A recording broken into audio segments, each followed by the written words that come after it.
Spooktacular. It is. Spookpendous. Ready? Sure. Yep.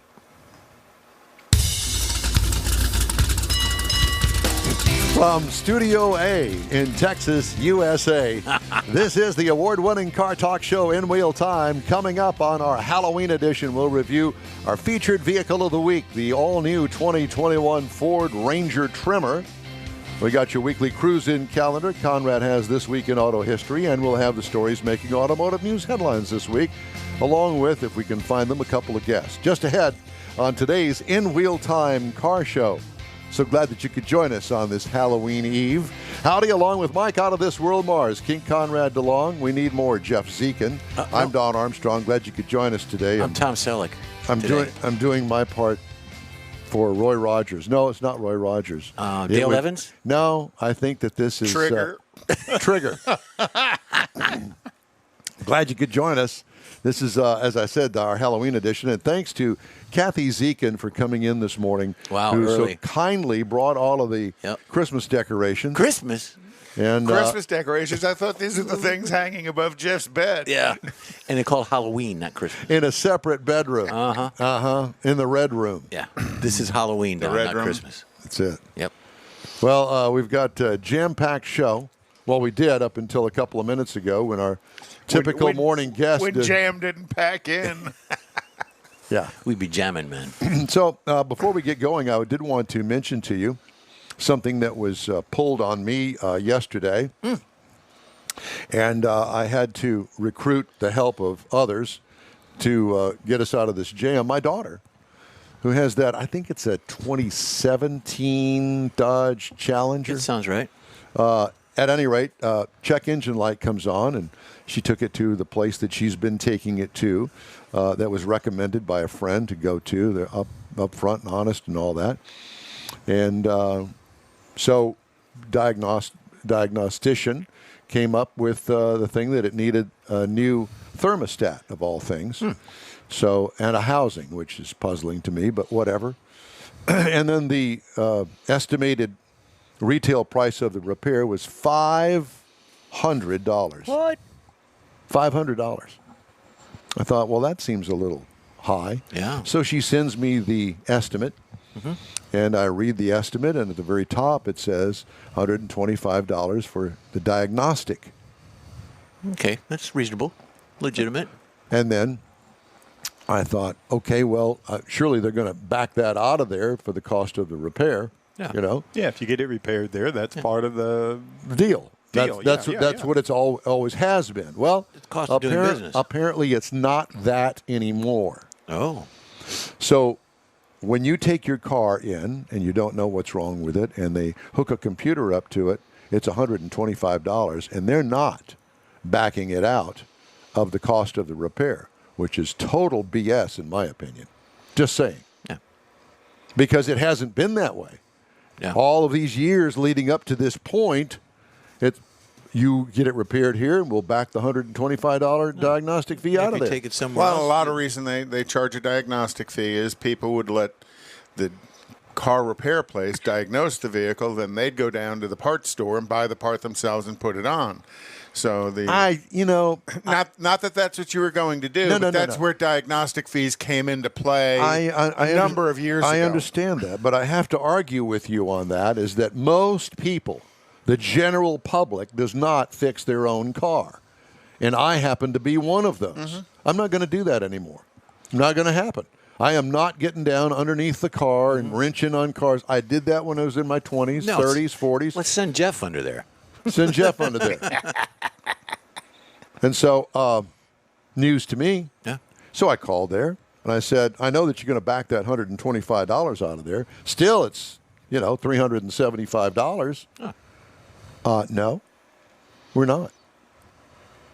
I hit the roof. Oh, boy. Are you kidding me? When did this happen? Well, she couldn't give me a time that this happened, a date that this happened. But apparently, it was between the last repair and this repair. 6 months? And all of a sudden, boom, here's a $125 fee for diagnostic. Okay? Well, why didn't you tell me that going in? Well, we did. Yeah. But you always have. It's $125. You get it repaired here, and we'll back that out of there. Right. Nope, not anymore. Well, thanks for telling me. I was So- PO'd. So I wonder, what if you went in there? wonder. Ba-doot-doot-doot. Who wrote the book of love? So what if you went in there and said, look, I want you to fix my car, but I don't want you to diagnostic it. Want you to Diagnose it. Don't do That the word. $125. Diagnostic fee. Here's what's wrong with it. Just fix it. Yeah. Maybe I should have tried that on my ABS thing because I diagnosticated it Well, myself. What Saved exactly is $125. in the diagnosis? I mean, they go through the coolant. I'm sure they go through electrical systems. I don't they know do what all the they- other stuff. They Well, got to you- figure out what's wrong with the car. Right. You said it started as a check engine light. Yeah. So with that, they end up having to hook up some kind of a scan tool to it. OBD2 or something. Yeah, I did that. I went You know. down and borrowed one from AutoZone. Some kind of a scan tool to it, and then Okay. Find the code. find the code, run the trouble tree for the code. You know, it's something a friend of mine, Robert Gruner, has said for years, is when you bring your vehicle in for repair, you pay for three things. You pay for parts, labor, and knowledge. Tell me, where do you want the discount? Yeah, it's a good point. And in that, you know, when you look at the knowledge level of technicians and the education they go through, the investment they make in their ability to work on a vehicle, the times have changed, and now they are collecting for that knowledge. And Okay, that's I don't- fine. I don't And have a that problem all with is that. just fine with me. So tell me up front that we're going to hook up the computer, Mars, is and our it guest doesn't there make yet? any difference whether we do the repair or you do the repair. It's still going to cost you $125. Okay. Well, I get it. Tell me up front. Customer service, and if it happens and people don't complain about it, they go ahead and charge it. But in your case, if you say something, I think customer service, well, Don, we're not going to give you the full 120. How about if I split it with you? Well, Now, it wasn't that that, would've been- long ago that diagnostic fee was just applied to the repair. If you went ahead and approved the repair, they would just apply Remove that it. Correct. towards Yeah. the repair. Correct. Because part of the repair process is to diagnose the vehicle. That is included in. Absolutely. The repair. Got no problem with that. So they handled it Poorly. Eventually, they corrected it. Yeah, but that's not the policy. That was just circumstances. Because, like I said, whenever I took my truck into the dealership because it needed an ABS module, I read the code, I diagnosed it, I told them, you know, this Then is why what didn't you I- put the ABS module in Well, it? because I looked at it and decided I didn't want to do that because you got Well, to it's your- disconnect all the brake lines and all that stuff. Not now. So I took it into them. I said, "This is what I think's wrong with it, and this is what I found." But you know, Were they going to trust you? no, they didn't. They said, "Well, we're going to check it," and I said, "That's fine." And they told me there would be the fee, and I did the same thing. Okay, yeah, I know that. You know, it's part of the repair. No, same thing. But now I'm thinking, well, if I brought it in there and I told you it needs an ABS module, here's the code. I want you to fix it. Sure, we'll put an ABS module in. It'll cost you this much. But if it's not the ABS module, Dun, dun, it's not on dun. us. It's on you. Exactly. Well, And that's you're willing to roll the dice on something like that? for a $900 part that takes 6 months to get? No. There you go. But I'm just saying, So you know, what do you, I'll what be do more you- than happy to pay the $120. I won't be happy. I will pay the $125 diagnostic fee, but tell me up front that I am not going to be able to get the keys to my car and drive it away from here if I don't want your service or anything else. It's still going to cost me $125. You tell me that up front. Well, I think in my case, at least, they told me that. I just didn't understand it. In my mind, I was applying it like it was Because it's several always years been ago. that way. That's right. And that was the rub for me. I want to see a manager. Well, That didn't help either. No. Manager's going to tell you the same Manager's thing. the one who changed the rules. but do you follow what I'm saying from a customer's end? So you set up a way to fail going in because you've had it this way all of these years. The $125 would be backed out of the final bill if you let us repair it. And now all of a sudden you change the rules and you don't make it a point to tell me that no matter what, It's still going to cost you $125. Don, I completely smell what you stepped in. The only thing I can think, just in defense of the dealership, they may have explained that to people when they made that change, because as far as I know, the change could have been made 2 or 3 years ago. What's wrong with the video? I don't know. What's wrong with the video? Hey, good Don. It's frozen. It is frozen. Why is it frozen? Because of that camera? Don't know. No, it's frozen out here. I'm looking at the output, lost too. it. I want to give Anyway, it. No, there we go. Now we're back. So I'll let you guys. No, we're not. I'll let you guys figure all of that out. Anyway, continue on with the discussion. Well, I'm I agree. I think that the diagnostic fee should be applied towards the repair. And Yes, it should be sold separately. Well, I mean, okay, if you're a brand new customer and you have no relationship with the repair place, and they want to charge you a $125 fee because they don't know who the heck you are, but we're a customer that you've been taking the car to the place over and over and over again. Here's the record. I'm a good customer. Fix me. No, let's not fix you. We're going to fix you the way that you don't want to be fixed. And really, I could say things, but I guess I won't. Please don't. Yeah. So anyway, I guess I'm done with my rant now. This is kind of like the Craftsman torque wrench thing. George says it's covered by Medicare, Don. Get over it. George, you're not making. Are they going to do a GoFundMe account Ruse too? goes, Make it either way. Ruse goes, you can't fix a car with a shade tree and a beer. Actually, you can, Stephen. I don't know what he's doing over there. He doesn't know what he's doing over there either. Yeah, exactly. So that's why I've kind of. But I do put like the myself hat, on Don. there. I think the hat is he's very punching buttons. apropos. I punched buttons over here. Is that what you want? There's the big There's shot. the big shot. Now don't touch it.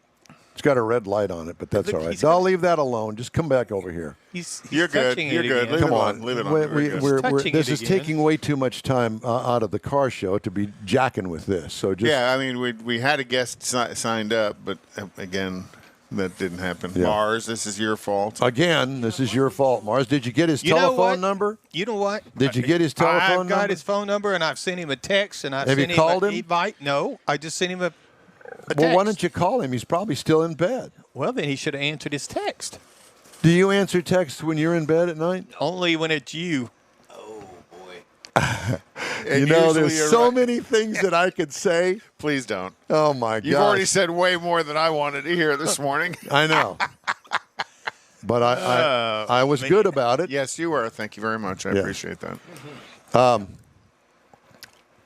So But I like I said, I agree with you. I think that the diagnostic fee, when you approve the repair, the diagnostic fee should be applied towards the repair. I think we figured that out. Can you go like this, Don? Go, weave your head around. Yeah. Go like that. Get the hair flick There you going. go. There you go. Just made myself dizzy. Tilt your head back. Go that. Do that. Should be hanging on the other side, Don. no, then they can't see it. Okay. Oh. As I say, you're right-handed. I am, but Okay. Isn't it like having an earring and a certain ear means something? Or I have no idea. I don't have earrings. My phone. I am won't not work in he here. pierced. doesn't. No, he doesn't wear them here to the show. I am not pierced at all. Yet. Not pierced, and I have no tats. what about your nipples? I have no piercings, and I have no tattoos.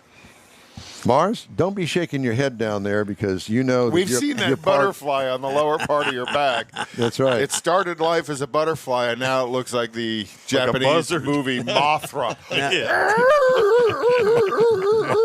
Mothra. Started out as a caterpillar. Oh, y'all killing me here. Is that a caterpillar on Killing your me back small. or a Yeah. Mothra? Yep. I've got some Is recalls. this a car show?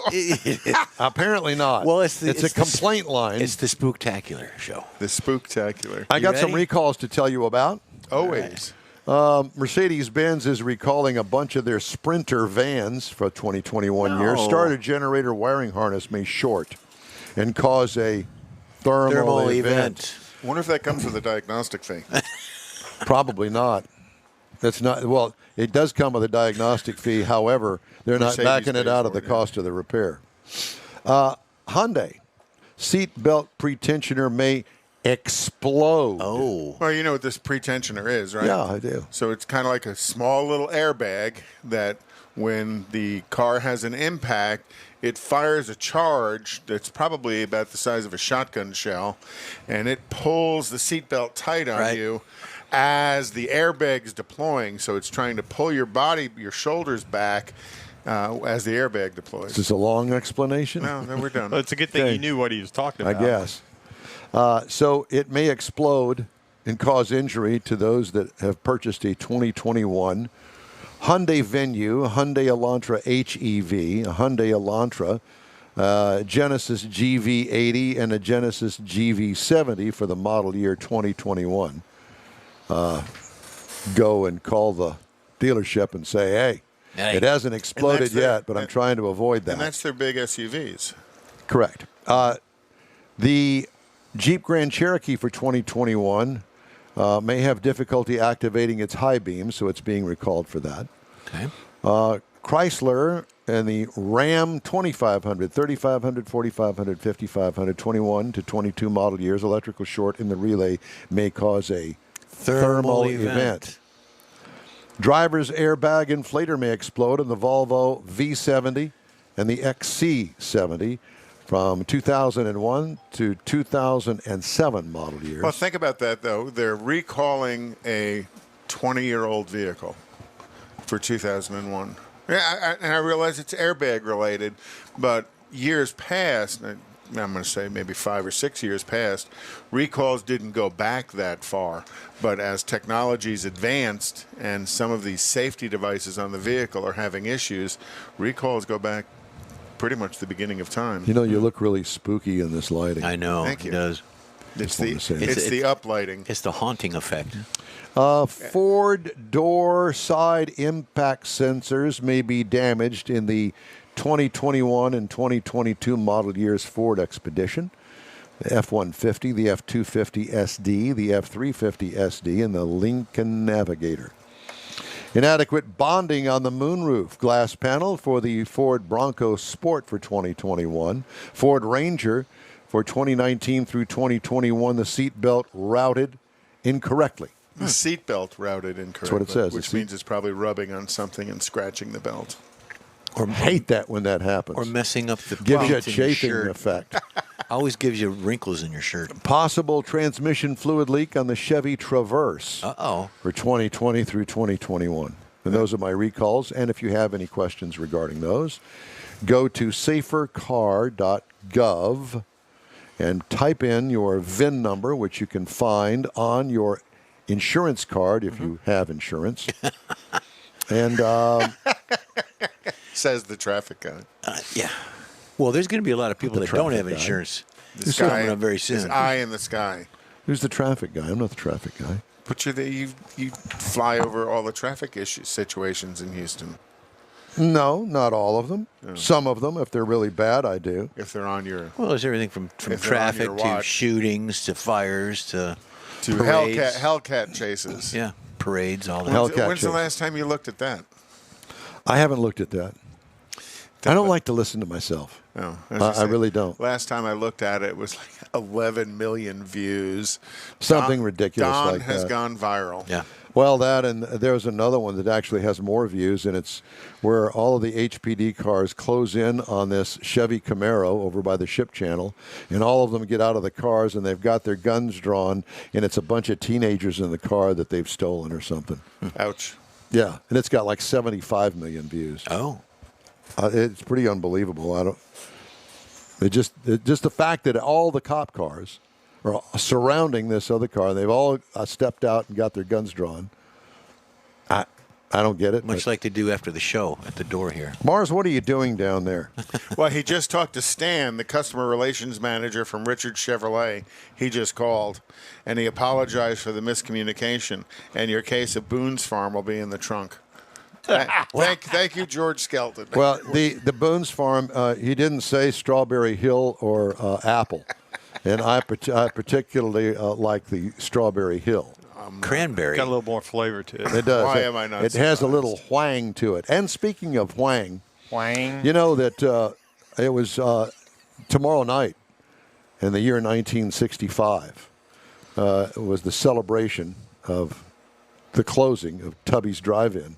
Oh, no. Yeah, and the Hollywood Nights induction of the new members. And if you've not seen the movie, I would encourage you to watch the movie. After the show, don't Please, switch off of us now to The Hollywood Nights, Knights. That was the name of the car club. Yeah, because Don does the show. He can reenact the entire most movie. of them. Yes. Lawrence. Here we go. Lawrence of Arabia. He went to fight the Turkish. He's an English kind of guy. Mimi. And if you want to know how that all came about, watch the movie. You'll like it, I'm sure. If you like this car show, then you'll like the movie a lot. Lots of car stuff in it. Great music. It's a good car show. Good car Themed. themed Yes. TV A show. lot of great music. Movie. Yeah, all of that. Did you see the movie? No. I'm sure I have, but it doesn't trigger in We're my gonna head. we're gonna go watch it after the show. Robert Wool. Remember him? He was the reporter in Batman, and he had his own show on, I think, HBO or something at one point. I don't remember what it was. He was a local guy. Went to University of Houston, drama department. Roger Gray knows him. Oh, okay. I've never met him, but I would like to worship him. Oh. Because he was New Bomb Turk. New Bomb Turk. Oh, no, that's in Hollywood Nights? Uh-huh. That, I have seen that movie because I remember that name. It's a good movie. It's great stuff. Okay. All right. Well, we've managed to pad right on through this segment that we kind of missed our Calling. Guest. The missed Sound our of- calling. That's a good way to The put it. Sound of Music is a good movie too. But the good news is our second guest is here, and Dun, he dun, is ready dun. to There go we go. whenever Okay. we get to that point. That's in hour 3, though, right? No. Yes. Okay. So time now for the cruise-in calendar. Conrad is supposed to have that. So this weekend is the Texas Mile at Chase International Airport or Industrial Airport, and that is starts at 9:30 this morning. And Where is this? Beeville. Is it Beeville? Beeville. I don't know. So it's at the airport in Beeville, and it's like a 2-mile long. The Intergalactic Airport in Beeville. Mhm. Got it. Intergalactic. And then tonight is also Chaotic Coffee and Halloween at the French Press here in Houston, and that starts at 6 p.m. The 13th annual Halloween Car Show starts at is at the Funeral Museum up off of I-45. That starts this afternoon. The Cars and Cocktails at Little Woodrow's is tomorrow. Starts at 11 a.m., and that's Little Woodrow's out there in Tomball. And the Trunk or Treat Show and Drive-In Movie Style is at the 6930 Foray Road in Houston. And that starts at 3 p.m. and goes to 9 p.m. Foray Road. I never heard of Parade Road. F-U-R-A-Y. Foray. Furry? Furry. Furry. It's not furry. That's why It's I like said, your hat. That's why I said foray. Yeah, it's like your hat. And then, of French. course, Nifty 50s will have their trunk or treat tonight as well. Oh, cool. So lots of fun stuff going on. Bring the kids out. Most all these car events are going to be kid friendly tonight. And that's the way to go nowadays, Yep. isn't it? You go to Oh. churches, you go to the businesses have the trunk or treats. Yeah, because you can't just wander around the neighborhood anymore. There's too many nut jobs out Well, you there. can, Look but- at us. Exactly. It's pretty scary. That's why we have to be out in the daylight. You now. dressed as Daniel Boone. Mars dressed as Jerry Garcia. Daniel Boone was a man. He was a big man. Jeff Zekin dressed as Guy Fieri. Fieri. Fieri. Time now for this hour's car review. Had a chance to drive the 2021 Ford Ranger. Comes in the XL, the XLT, and the Lariat models. The review trim level is the Tremor Lariat. And this is new for this year. Midsize truck, seats 5 passengers, all new to the U.S. for 2021 because this truck was actually built in other portions of the globe, and other portions of the globe has had this particular body style For a few years. for quite a few years, and they finally decided to bring it to the United States once again. Looks good. I like it a lot. I liked it a lot. Sharp-looking overall design with swept-back windshield. Tremor package, which this one that you're looking at there shows, can have graphics option, which this one does. If you want it. If you don't want it, it's good. You don't have to have it. Good-looking tire wheel combo on this thing. Great off-road look with raised stance for clearance. I think it's raised like 4 inches. Yeah, the above. ride height looked very good on this truck. What I liked, the overall package is impressive. What could use improvement? Pricing is a little steep, and we'll get to that in a little bit. Interior highlights, user-friendly design with nice size touch screen and Sync 4 actual design of the infotainment system. Auxiliary switches sit atop the dash in their own pod. You can see it up there above the infotainment screen. It seems like a long reach. I like the shifter. But it's in setup. aux buttons. Okay. You know, you turn on the headlights that you've installed and all the other stuff. Okay. Changeable instrument cluster readouts, comfortable seating. What I liked about it, the heavy-duty quality of this thing, the interior heavy-duty quality. It's built for outdoorsy kind of stuff. What could use improvement? The big knob shifter that's on the center console, I would like to have had a rotary knob on that because it would take up much less space and you could use the space for something else, but that's just me. Leg room in the second row is a little tight for adults. The drivetrain, all of the Rangers come with a 2.3-liter turbocharged 4-cylinder engine that turns out 270 horsepower and 310 pound-feet of torque. That's pretty good from a 4-cylinder. It really is. I mean, that's very good for a 4-cylinder. And when it's matched to the 10-speed automatic transmission, it rocks. Tow rating, 7,500 pounds. Haul rating, 1,560. Miles per gallon, 20 miles on the city, 24 on the highway for a combined of 22. I got 22.1 over 391 miles. Right What I on the liked money. about it, plenty of power and that fits its capability. What could use improvement? It does a little gear hunting with those 10 speeds.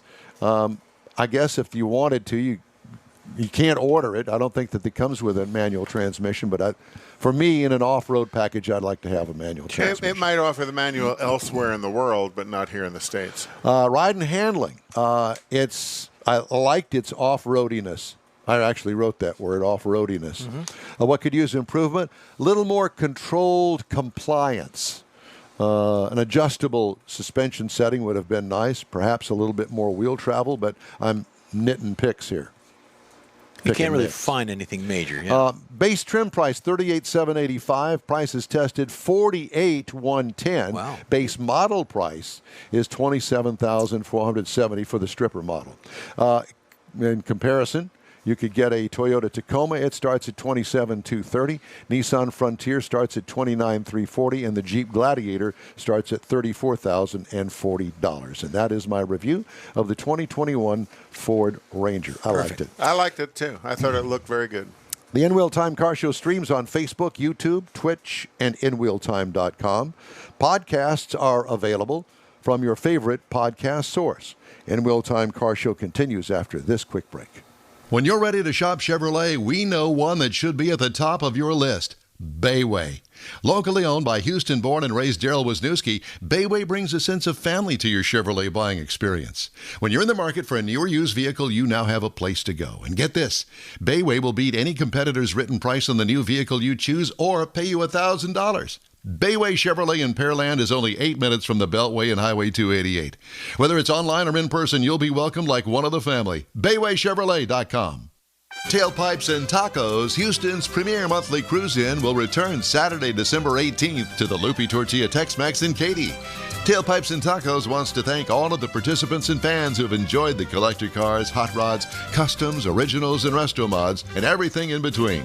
We'll be taking a break for Thanksgiving and Autorama, but we'll be back for a great Christmas cruise-in on December 18th, so make plans now. You know that Tailpipes and Tacos is the Houston area's coolest cruise-in, a place you'll see friends, family, and the finest cruise-in cars in the Houston area. It all happens at the Loopy Tortilla Tex-Mex in Katy on the Grand Parkway at Kingsland Boulevard, just south of I-10. Get your ride ready for a very special Christmas cruise-in, Loopy style. It's Tailpipes and Tacos, Saturday, December 18th. The In Wheel Time Car Talk Show will be there too. Let's celebrate the Christmas season together at the next Tailpipes and Tacos on December 18th. We'll see you then, weather permitting. Gulf Coast Auto Shield has moved to a more convenient location. Now you can visit John Gray and his staff of dedicated professionals at their new shop on the South Sam Houston Parkway between Belford and Airport in Southwest Houston. Gulf Coast Auto Shield is the best at paint correction and ceramic coatings. Clear bras and custom wraps are specialties that only Gulf Coast Auto Shield installs with award-winning accuracy, and all their services come with a warranty. Lamborghini, Aston Martin, Porsche, and Ferrari owners depend on Gulf Coast Auto Shield for their specialty services, and you should too. The in-wheel time Corvette and Cutlass have both been massaged by Gulf Coast Auto Shield, so isn't it time your vehicle visit their new shop in Southwest Houston? Call John Gray today at 832-930-5655 or visit online at gcautoshield.com. That's gcautoshield.com. Paint, coatings, wraps, and more at gcautoshield.com. Celebrating 10 years of award-winning car talk, this is the In Wheel Time Car Show, your weekly go-to all things automotive place. Coming up, this week's event calendar.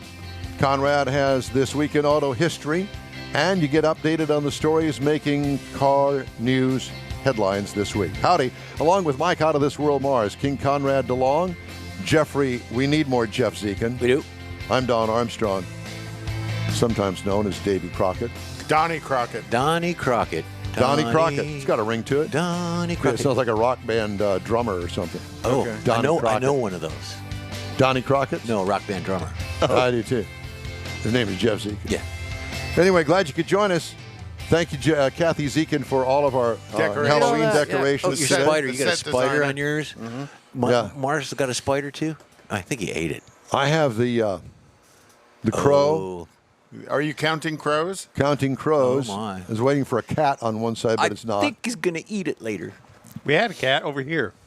You got a cat? Oh, yeah, you Yeah, got yeah, the yeah. cat. It's kind of hard to see because everything's black. Oh, I know. We turned down the lights to set the ambiance. yeah, the ambiance, the mood. As Don would say, the Christmas ambiance, but it is the, You still can't see any of it because it's on a black tablecloth. You could hold it up. hold it up. There's the black The pumpkin. boo pumpkin. Boo. Jeff wants to be. Jeff wants to be your boo. Boo. We got booze. And boo. We have booze later. Booze later. After the I don't show. want any booze today. Oh, and she brought breakfast too. That you'd have Oh, yeah. imagined that. That's You should have what- seen that earlier. They were very good. it was Amazing. very Good. All right, well, time now for our first guest of the day. And his name is Eric Allen, and ready? he is from Deadpool. Well, Eric's a friend of mine from the car world, and he dresses in costume as Deadpool, and some people for the holidays, the holiday dress in costume. Some people hand out candy. Eric brings joy to kids by dressing in costume and going to visit them. Eric, how you doing? Hi, how's it going? Awesome. So tell us a little bit about who you are and why you do this.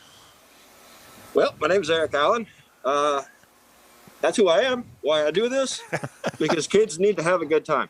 Yes, they do. And obviously, you're a kid at heart because you've gone to the extent of buying an expensive costume and wearing it. And I'm all for that. Is that really Eric in there? Can we really No, tell? that's Deadpool in there. Oh, That's okay. Deadpool. All isn't it? right. All right. I never saw Deadpool, so you're going to have to explain all the Deadpool thing to me. He's a Marvel Comics superhero Okay. Oh, who I believe was a Special Forces military guy who, after discharge, was diagnosed with cancer. And That's correct. And tell us the rest of the story. Well, he's the merc with the mouth. He's a sarcastic, goofy fella. That's who I am on the inside. Everybody's always told me you would make a great Deadpool. So here I am. Well, cool. And with that, I know you will go to kids' parties, but you'll also go visit some of the kids. I know with COVID it's kind of changed a bit, but you'll actually go visit some of the kids the as well pediatric wards and things. in some of the Cool. in some of the hospitals. Yes, all of our hospital visits got put off because of the COVID. But I get the opportunity to go to some of the kids' homes. Some of these children are in hospice care. So I get a chance to try to put a smile on their face. And They what love the suit. They love the silliness. Love the car. And what brought you to this? Why? What caused you to make this decision to spend this kind of effort to bring so much joy to the kids? I didn't have much of a childhood myself growing up, and I always wished that somebody would come by and make me happy. And I just wanted to make sure that all the other kids get that opportunity that I never had. Well, I think it's great that you're doing this, but I don't know if I could do it. I mean, you going to see kids in hospice and things, that would be tough. So I congratulate you and I applaud you for doing that. Agreed. Thank you. So tell us about the car behind you, because it looks like it's track ready. Oh, that is the Kim's car. We picked this up as a used Mustang, did some work to it. Kim's Tea House started sponsoring us, paying us monthly. They paid for the vinyl wrap on it. And Kim's Tea House started hosting our events. So We were doing 4 or 6 car meets every month for the last few years. All the money that we take in from our VIP parking and raffle ticket sales, all of that money goes to kids in need, whether it's to buy toys for Christmas or get a kid a wheelchair. Anything we can do, 100% of what we make with this car goes right back to the kids. Where is Kim's Tea House located? They've got 4 locations. One's on Westheimer near Willcrest, Highway 6 in Bel Air, Mason Road in Katy, and Highway 6 down towards West Little York. Now, do you have the car shows at all 4 locations? It was 2. We started at Westheimer, but because a lot of the bad behavior, the stigma, if you will, from the car scene, the events got shut down. We've never been shut down. In 5 years, not one event has been shut down. The police support what we do, but Katy gave us the bigger location. Gotcha. So Great. it's now out in Katy. Very nice. Cool. Well, I obviously you must have lots of plans for between today and tomorrow evening. Oh yeah, very booked. Very booked. Are we starting off your Saturday? Yes, you are. You're the first thing today. Awesome. Very nice. So, and where do you go from here? From here, I'm going to go to a mall and meet up with the family to hang out with their son. I'll be giving him a ride on one of my motorcycles because he's never had the opportunity to do anything. And bring the smiles. And do you ride the bike in costume? Yes, absolutely. What kind of bike? Yeah, what kind of bike? I've got a couple, but the popular one is a 2006 R1 Limited Race Edition. Oh, gosh. It's a fast bike, too. Oh, yeah, leader bike. And it's got a custom anime paint job on it. Okay. Anime being the Japanese cartoon. Yes. I'm trying to think of what you'd call it. Cartoon. Style. Yeah. Hey, Right. if you get a sidecar for that bike, I'll ride with you. Oh, outstanding. I'll make that happen. I'm good. I'll sit back and Let's watch. just be clear. That was Jeff Zika speaking. I'm a sidecar kind of guy. Eric, we also understand that you guys are going to be hosting a toy drive in December. Tell us a little bit about that. Okay, December 18th from 6 p.m. to 10 p.m. Kim's Tea House in Katy. We're going to have our 5th annual toy drive car meet. This year, we're going to change things up just a little bit and bring out anime, cosplayers, superheroes, pirates. Oh, cool. Just lots of fun for the kids. We'll have Power Wheels drag racing for the kids. And like our last few years, we'll bring out one of our real big race cars, not the kid-friendly car.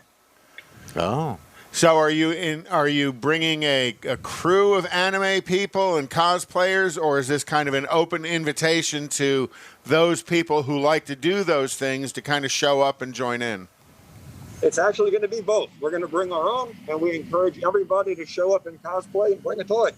Well, Don and I have costumes on this morning, so we could come dressed as these people. You think? Guy Fieri Just- and Daniel Boone. Just bring a toy, and you're welcome to come. There you go. Well, and those Kid-friendly toys. Yeah, those toy drives are pretty awesome. We've done them here on In Wheel Time in the past as well, and it's pretty awesome to see the philanthropy of the automotive community really show up and support these kinds of activities. So I'm glad you guys will be holding Absolutely. yours. Yep. What other community do you know that supports? I mean, long-going car shows like we do, car events, car dealerships. This young man doing what he does, it's a community that goes on forever. What other organization does this? No, I can't think of any. So have you had the Mustang out at the track? Yes, I have. And how quick is it? It's not that quick. It's we try to make it look the part so kids get that wow factor when they see it. I think my best track time was a low 9. A what? A low 9. Low 9s. Wow. First quick. That's what I'm That's thinking. pretty fast. I was waiting for him to say a 15, but a low I was 9. thinking, oh, yeah, okay, a 12-second streetcar, but a 9s? Yeah. I was thinking calendar. So it's Oh, come not on. necessarily... Talking about the 8th mile now. Oh, okay. Oh, the 8th mile. Okay. See, we That's live in still not bad. we still live in the quarter-mile world, We're so old. we're thinking, really, 09's in Jeff the lives in the kilometer world. Yeah. He lives Calendar in the- world. That's right. It's still pretty quick. Well, we've got Baytown going away, so we all got to get used to that 8th mile. Yeah, That's okay. true. Very true. Got a Yeah, lot of- it'll be sad when Baytown departs, but they're going to have a great event for Great is going it away party. April. 2022. Yeah. Yep. I'm sure Seth will put on a big show. Absolutely. Well, Eric, thanks so much for joining us today. Good luck. We'll let you get on with the day because I know you've got a jam-packed day today and tomorrow. So take care. Thanks so much for joining us today. Yeah, we appreciate it. Thank Appreciate you guys it. for having me. Thank you. And How much we'll fun. keep sharing your Kim's Tea House toy drive, and that's going to be December 18th at Kim's Tea House in Katy. All righty. You'll have a great day. Oh, Thank you very he's gonna- much. He's going to go kick some butt now. There you go. I think wasn't love that the floor jack handle? I don't know. That's pretty cool. That's pretty I heavy. love it. Cool. Well, let's take a look at. While I'm doing this, you get ready for your Today in Auto History, and wanted to remind everybody that we'd love to hear from you. Just shoot us an email. The address is info@inwheeltime.com. This Week in Auto History, brought to you by Conrad DeLong. So in 1908, Champion incorporated the Champion Ignition Company in Flint, Michigan, with the backing from Buick Motor Company, which I was surprised to read that Buick was involved in incorporating Champion ignition systems. What happened to Champion spark plugs? They're still out there. But they don't advertise. They do nothing. No. You don't have to. You know, and considering They how don't have to. how They have to. Everybody AC knows Champion. Delco is such a big part of General Motors, and Buick was helping Champion. I just thought it was odd. After the Allied victory in World War II, Porsche, like other German industrialists, Ferdinand Porsche, like other German industrialists, were participating in the German war effort, and he was put in jail for a couple of years. Wow. And after he got out of jail, he created the 956, the iconic look of a Porsche. Now, this is like a sub-100 horsepower, 4-cylinder, air-cooled engine in the back. But even the 956 coupe, you still can see the design of Porsche today in the 911, in the current version of the 911. In 1954, Chevrolet introduced the V8 engine, what is known as the small block. Engineer Ed Cole was credited with leading the design of the engine, and the first generation small block began with was installed in the 1955 Chevrolet Bel Air, and also offered in the Corvette. Got to remember the first couple of years of Corvette were inline 6-cylinders only with the little Blue Flame 6. Yep. And then in 1957, 2 months after a 3-man team of Toyota guys flew over to Los Angeles to survey the market, Ugh. Toyota introduced this car, the Toyolette. No, I'm just joking. It's Toyota. Toyolette. I like that car. But, I do. Well, it's Toyo Pepet. It's Toyopet, Crown. Yeah, Olay. And and then they also sold. So in 1958, after the introduction, they sold 287 of these vehicles, which I think is kind of ugly. You think? Really? And like they it. sold one Land Cruiser. And if you switch to the next picture, Jeff, they'll see it's the a Land Cruiser. And the Land Cruiser, you could definitely tell, is a redesign of our favorite Jeep of World War II. You bet. That has the 4-slot grill going sideways. Going sideways. But that was the beginning of Toyota. You know, they sold 288 vehicles in 1958. That car. Oh. Kind of like the Hudson. In 1963, Ferrucci Lamborghini, after getting mad at Ferrari for not fixing the clutch in his Ferrari, Ferrucci Lamborghini made tractors in Italy. Well, they introduced the 350 GTV, and that is this car here. It was debuted at the Turin Auto Show. Do those headlights flip down, do you know? Yes. Okay. And then in 1980, General Motors announced a $567 million loss, the biggest quarterly drop ever posted by an American auto company. Pre-tax, the loss topped $953 million. And then in 2009, General Motors said, "Hold my beer."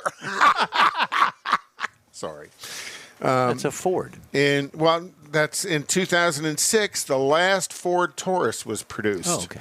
And the final Ford Taurus was actually purchased by Truett Cathy, the founder of Chick-fil-A, and put into his museum collection of final built vehicles. I just thought that was a cool little story. That silver Ford Taurus was the final one made.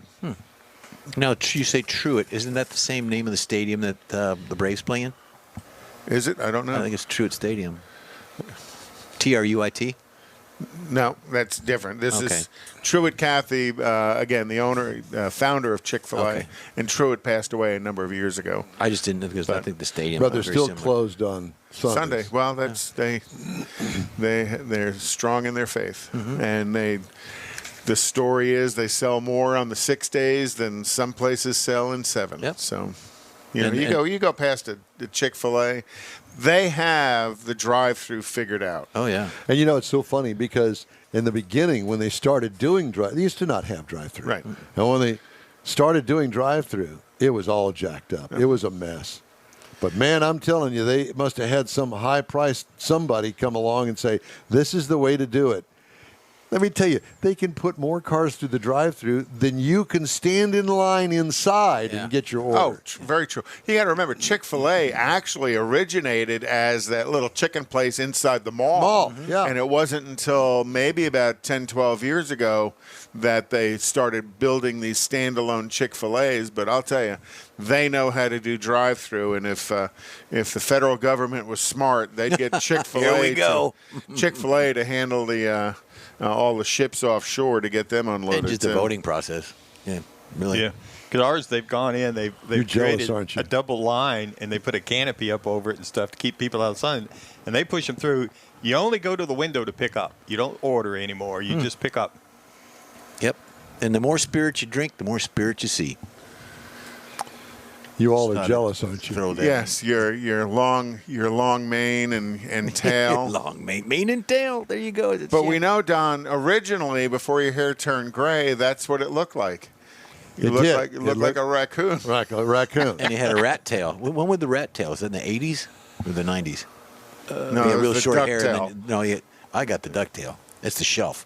But the rat tail, the little skinny thing growing on the side. I remember what you're Google talking that. about. Google rat tail. Google rat tail. He's very actually my Austin, my son. He didn't have any choice because he was just a little kid, but we had grown him a rat tail. And my grandmother always wanted to just kind of snip it off. Did he have earrings? No, he did not. He has nothing pierced and nothing tattooed. It seems to run in your That you family. know though. of.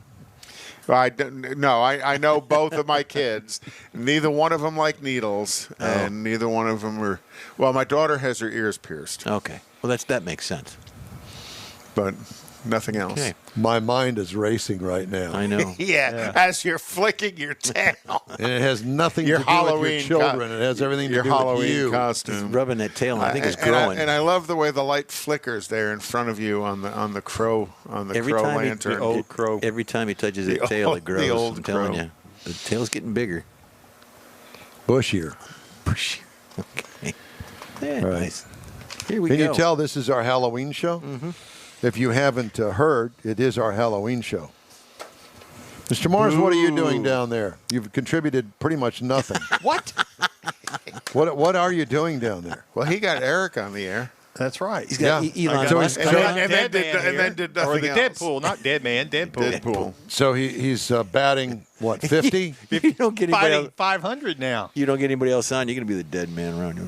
Way too much. Is our next guest ready? Well, no, it's not time. Well, it is time. It's 11 minutes till he's on. Till the top of the hour. So he should be dialing in as we speak, right? Now, yes. Uh-huh. Cool. Okay. Cool. Well, He's not, but now he should be. no, he should be. So, new study finds that the average service costs for an electric vehicle after 36 months on the road are a third of service costs for a gasoline-powered vehicle at the 3-year mark. On average, it's costlier to maintain an EV in its first year than it is to maintain an internal combustion engine vehicle, according to Deep View True Cost data out Thursday from analytics and data company We Predict. But that switches when an EV hits the 3-year mark. EV owners shell out $123 on average for service when their car is 3 months old, and $306 on average when their car is 1 year old. Gas vehicle owners spend $53 and $189 respectively at those same milestones at 3 years. This flips. EV service costs average $514, and gasoline vehicle service costs an average of $749. And at some point, battery replacement pops in there in the future, and that's when the price goes sky high.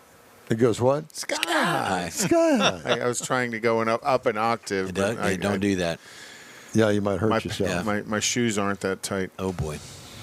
No, you're wearing flip-flops today, aren't you? No, he's got his tennies My on. Birkenstocks. He's got Birkins. Birkenstocks. Okay, yeah, with socks. I love that. They are quite festive. Black socks. Very festive. Tesla on Sunday rolled back the latest version of its full self-driving, or FSD, beta software less than a day after its release, after users complained of false collision warnings and other issues. You think that they would have vetted all of that out of there. Well, But it means pay attention. You're driving a car. Don't just let go. the setback comes as Tesla is under regulatory scrutiny over the safety of its semi-autonomous driving technology, which it calls FSD, seeing some issues with 10.3, so rolling back to 10.2 temporarily, according to Elon Musk's post on Sunday. He said, "Please note this is to be expected with beta software. It is impossible to test all hardware configurations in all conditions with internal quality assurance. Hence, public beta," he said. Well, like I said, I really believe this autonomous hands-free driving thing that so many of the manufacturers are now promoting, because you see the Cadillac and now the GMC truck. I have commercial something on to it. say about that. I'm going to interrupt you because I think that is a just is. bad influence. I think that is terrible to show people to be driving and clapping and, doing all this stuff, not touching. I think that's just bad. Well, My I think it encourages people to drive hands-free, which I just don't think is a There's good going to idea. be some knucklehead in Well, there already was. 1995. What was the one going in Spring? "Blue-loo-loo." Just recently that was found Where out. it was so destroyed by the ultimate fire that they didn't think that there was anybody in the driver's seat. But now they're saying they think that there was somebody in the driver's seat, but because of the collision and the fire, somehow the bones got thrown over into the passenger seat. And I'm calling BS. bogus. Yeah, BS is a good way to put it on that. I just think that's a bad Because if thing they were strapped to show in, people. and the car is not supposed to go unless they are strapped in, Yep. I don't believe there's any way that could happen. Well, unless you're in a, I just I think don't it's know. wrong. I just And think apparently a lot of other people don't know. what I see But the is bottom line is that it was in the autonomous mode, Yep. Yes. speeding down the road, missed the curve, and hit a tree. And that's why I see this whole software change that Tesla's doing and that other manufacturers are going to do is going to give you collision warning much more sensitive than it was, which is exactly what your article was complaining about, because it's going to say, hey, idiot, put your hands on the wheel and drive the car. Thank you. You're out here in traffic, you goober. Doesn't matter how much You you paid dumb for goober. your You goober. how much you paid for your Tesla, you still need to drive your car. This isn't a fully autonomous world yet. Oh, and let's when clap it our is, hands. Let's do all this. The next, to me, the next step of autonomous car is going to be the intercar communication. Your car talks to my car, talks to Mike's car, talks to Jeff's car. Does it have a list? But the problem with that, though, is how long is it going to get to progress to where the flow of the traffic is able to talk to each other? Because there's still somebody out there with their 1970 Oldsmobile that doesn't talk to That's the, driving with Right, no and hands. and it's not talking to anybody. It doesn't so- drive because it doesn't have an ignition switch. But there is that too. But but that's the progression of all of this, and they may build highways that are only And for byways. for the autonomous cars. Well, and Well- to that point, that's a big problem right now, is the fact that infrastructure is not there to support all of that on all of the roadways and highways. On any of and it. the other thing is that it's not supposed to be autonomous on, off, let me put it this way, off of the highway. Right. On the highway it is, because it looks at the lines on the roadway. As long as they're Until there. you get to where there's a turn off of the roadway and there is no line. Or the exit ramp. It doesn't understand what an exit ramp is. Because there's no line there. Correct. Keep your hands on the steering wheel, or we're going to come get you. Don't buy a car because of that, for Yeah. God's sakes. And they just opened up the freeway, the ramp going to the Galleria 610, and the other one going, and those ramps weren't supposed to be open until March of next year, and now they're open many months in advance. How did that happen? Probably Because some they kind were of- closed every weekend the entire summer. Well, and probably some kind of reward for the construction I'm company thinking so to be too. in, Yeah. to be in early. But how good are the materials they use? That's my concern. Yeah, grade C. Yeah. That's it for this hour of In Wheel Time. After a quick break, we're back, so stay with us. Whether you own a newer car or want to keep your older one humming along for a while longer, think of Bayway Chrysler Dodge Jeep Ram, Bayway Chevy, and Bayway Lincoln to keep things in tip-top shape. From oil changes to major repairs, you can depend on the highly skilled service pros at Bayway Chrysler Dodge Jeep Ram, Bayway Chevrolet, and Bayway Lincoln to perform fast, efficient service to keep your investment running strong. For all your service needs, remember Bayway. Schedule your next appointment online anytime. Bayway, keeping it original. Tailpipes and Tacos, Houston's premier monthly cruise-in, will return Saturday, December 18th to the Loopy Tortilla Tex-Mex in Katy. Tailpipes and Tacos wants to thank all of the participants and fans who have enjoyed the collector cars, hot rods, customs, originals, and resto mods, and everything in between. We'll be taking a break for Thanksgiving and Autorama, but we'll be back for a great Christmas cruise-in on December 18th, so make plans now. You know that Tailpipes and Tacos is the Houston area's coolest cruise-in, a place you'll see friends, family, and the finest cruise-in cars in the Houston area. It all happens at the Loopy Tortilla Tex-Mex in Katy on the Grand Parkway at Kingsland Boulevard, just south of I-10. Get your ride ready for a very special Christmas cruise-in, Loopy style. It's Tailpipes and Tacos, Saturday, December 18th. The In Wheel Time Car Talk Show will be there too. Let's celebrate the Christmas season together at the next Tailpipes and Tacos on December 18th. We'll see you then, weather permitting. Gulf Coast Auto Shield has moved to a more convenient location. Now you can visit John Gray and his staff of dedicated professionals at their new shop on the South Sam Houston Parkway between Belford and Airport in Southwest Houston. Gulf Coast Auto Shield is the best at paint correction and ceramic coatings. Clear bras and custom wraps are specialties that only Gulf Coast Auto Shield installs with award-winning accuracy, and all their services come with a warranty. Lamborghini, Aston Martin, Porsche, and Ferrari owners depend on Gulf Coast Auto Shield for their specialty services, and you should too. The in-wheel time Corvette and Cutlass have both been massaged by Gulf Coast Auto Shield, so isn't it time your vehicle visit their new shop in Southwest Houston? Call John Gray today at 832-930-5655 or visit online at gcautoshield.com. That's gcautoshield.com. Paint, coatings, wraps, and more at gcautoshield.com. Celebrating 10 years of award-winning car talk, it's the In-Wheel Time Car Show. Coming up, we have a visit from Larry Baldwin at Texas Truck Works. We need more. Jeff has a special report today on his vehicle of the week.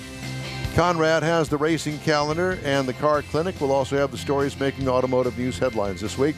All just ahead on the In-Wheel Time Car Show this Halloween Eve. We're trying to celebrate here, as you can tell, thanks to Kathy Zekin for her on-set decoration and breakfast this morning. Breakfast was awesome. This segment of In-Wheel Time, sponsored by Garages of Texas, luxury garage suites. Put a roof over your ride. Thank you so much for joining us today.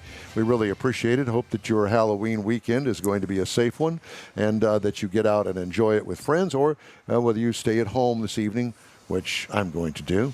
It's With the lights out, or are you going to stay at home? Tomorrow. Is it tomorrow or tonight? It's tonight and tomorrow. You know, there's a lot of parties tonight. I was thinking the kids, the door-to-door stuff. That's tomorrow night. Okay, that's right. But there's also a baseball game going on. Unfortunately, the Astros lost last night. Did they? Yes. So now, I'm not a big baseball fan. So now they have to. You know, the best thing to do is not say anything. Yeah. And not admit that. Well, you just were fussing about him because he hasn't said anything all show. now he says something. You're jumping But what does he on him. say? Shut up, Mike. Did they? Just shut up. Keep your opinion to yourself. Mars, you can't Darn win it. for losing. That's it. Gee whiz. Or lose for winning. That's all right. I'm practicing. go It's getting me Astros. schemed up. I got to go see my wife this afternoon, so this kind of gets me in the right frame of mind.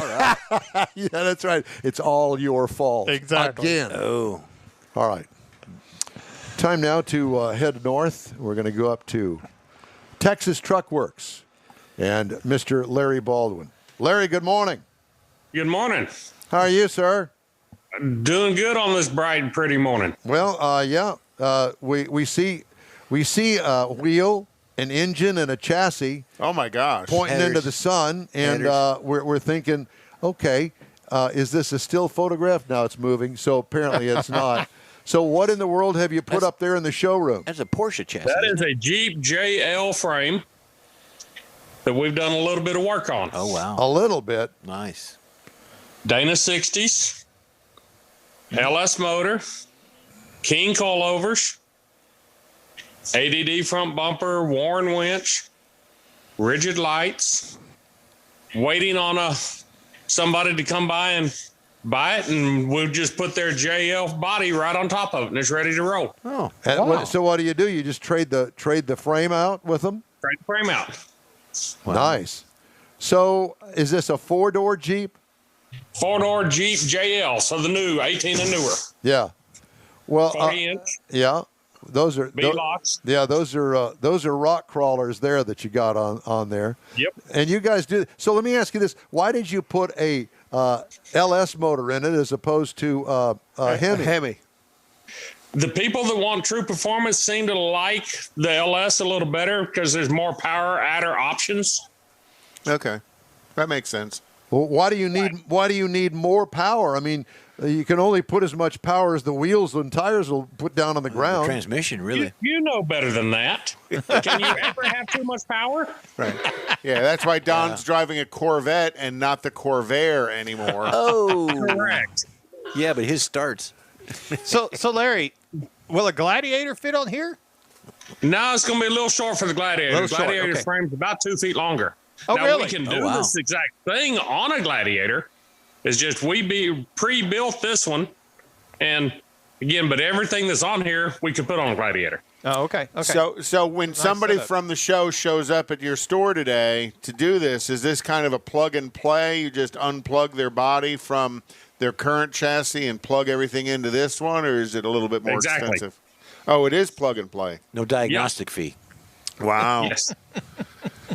Now, Pretty you're cool. asking about Hemis? Yeah. Well, everybody wants the that Hemi. thing's got a Hemi in it. Look at that. I can't see what the sun's doing to you. It looks like pretty bad, but Yeah, go around to the We're- other we're side of okay. the car. There Yeah, you yeah. go. So there we go. Now we got the Hemi in there. and so this is the factory 392. That's yours, isn't it?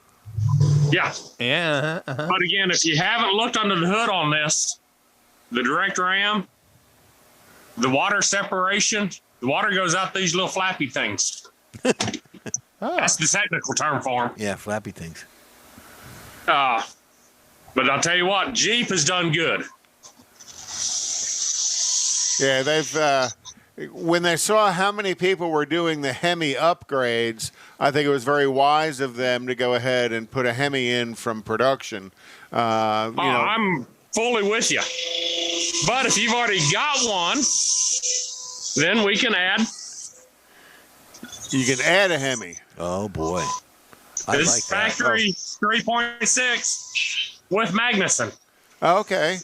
So on a Gladiator. So getting back to the chassis, the plug and play chassis, what would something like that cost Conrad to do? I mean, if he had, Well, if it's he had going the to depend on lots of factors, but you're in the 60,000 for this. okay, all right, Which really isn't bad considering the amount of R&D work you've done to produce that. And then it just kind of sits there ready to plug and play your body on top of it. Right. turnkey Framework right. and everything. That looks nice. And in the meantime, it makes a very good display. Yeah. Yeah. Oh, yeah. Well, it's a conversation starter for sure. Absolutely. What else you got in and the like I shop? said, we've taken it to a couple of shows with us, and the amount of attention this gets just dwarfs any finished Jeep. Well, you can see so much underneath that you can't see anywhere else. Correct. Now, is this a prototype, or how many of you already rolled out the door like this? We've rolled several out the door. This was the prototype for the JL, and going ahead and doing the coilovers, getting the full suspension travel. Okay. Yeah. Yeah, that's where the coilovers, the arms. Wow. I like the headers too. But again, as far as LS is concerned, yeah, we've done tons of those. Lots. We rolled out a 6.4 Hemi yesterday in a 12 Jeep. Just absolutely perfect everyday driver. Wow. Well, the more of those that you do, the better you get at it. Now that you guys have been doing it for years, it's almost second nature to your crew because they understand how everything goes together, how everything hooks up, and it just makes it that much easier. Well, Look at that long bed. you got somebody's Ford truck sitting That's there a nice waiting to long go. bed there. Yes, this is a full frame off, going back together now. What's the motor in there? Looks like an LS. Coyote. That's what I was Coyote. thinking. It was the 5-liter. Again, you can see it's stripped down to nothing right now. Wow. Oh, that's what Don was just a few minutes ago, but he went ahead and now he's ready to get back on the air. He got his coffee. Okay, now you want some old Jeep fans? Yeah. So your shop is full today. His shop is full every day. It's actually empty for us. Oh boy.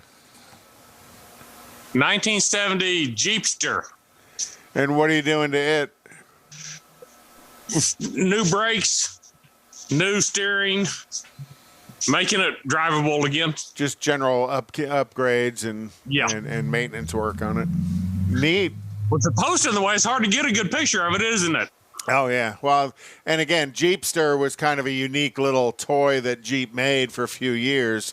And it wasn't around long. Yeah, they didn't sell a lot of them, did they? No.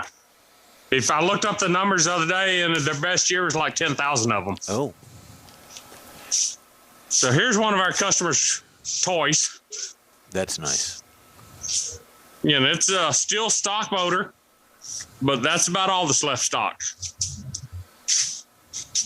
Very cool. Old CJ, we're putting a Holly Sniper EFI system in it. boy, doesn't that make that a smooth runner? The Sniper has kind of changed a lot of the classic car world because it's such an easy install of fuel injection in place of wherever your old carburetors were, and they're generally very easy to tune as well. Yeah, this one's giving us a few fits because the gas tank was so beat up and out, but so that's the only add-on. Other than that, it's running good. Here's one that we're building. This is a JK8, if you're familiar with those. No, I'm not. JK8 is a 4-door JK Jeep converted into a 2-door pickup. Factory conversion? No. We're aftermarket. Oh, I was going to say. Hey, chop the top. That's nice. I like the cage. Yeah. Well, tell me that's not Very competition ready. Yeah. It's going fast right now. Yeah. Look at Well, that. like I say, you can see in the cage, can you see the suspension is actually tying to the cage? Yeah. Wow. Through the floor. Now, you made that cage, or is that a plug and play? Yes. No, we did. Okay. Wow. That's very nice. And the thing I like, maybe it's just because I'm old, but the old school pinstriping. Yeah. Yeah. You just we don't see enough of that anymore. That looks like you're wiring up lights and stuff. Is this going to be street legal? It's going to be street legal. Not necessarily streetable, but street legal. We're going to try to keep it as good a everyday driver as possible. Yeah, no, you just ruined it, Mike. But it's been built for all off-road. That's very cool. Now, like this panel right here, the gray panel, that comes out. So that gives you the weather door, or you put the panel back in and you're enclosed for weather. Rather than removing the whole door. Right. So you keep your mirror, you keep your look.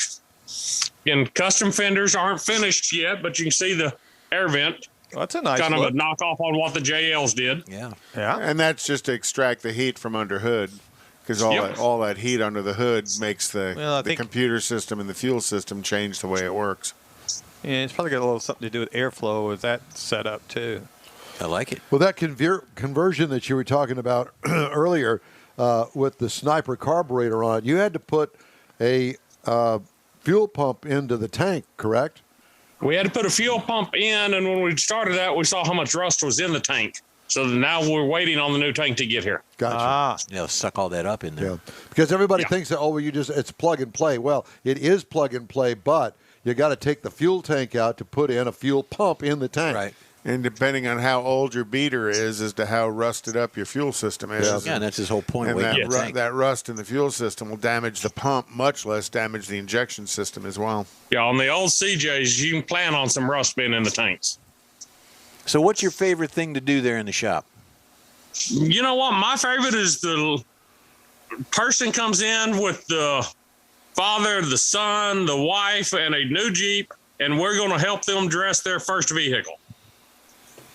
Sweet. So we help them. How big a lift do you want? And usually it's a 2.5 or 3.5 inch lift. And why do you keep it at that? To keep it streetable, make it good everyday driver, so they can get in and out. So you get to a Just 4-inch lift and convenience. it's too much.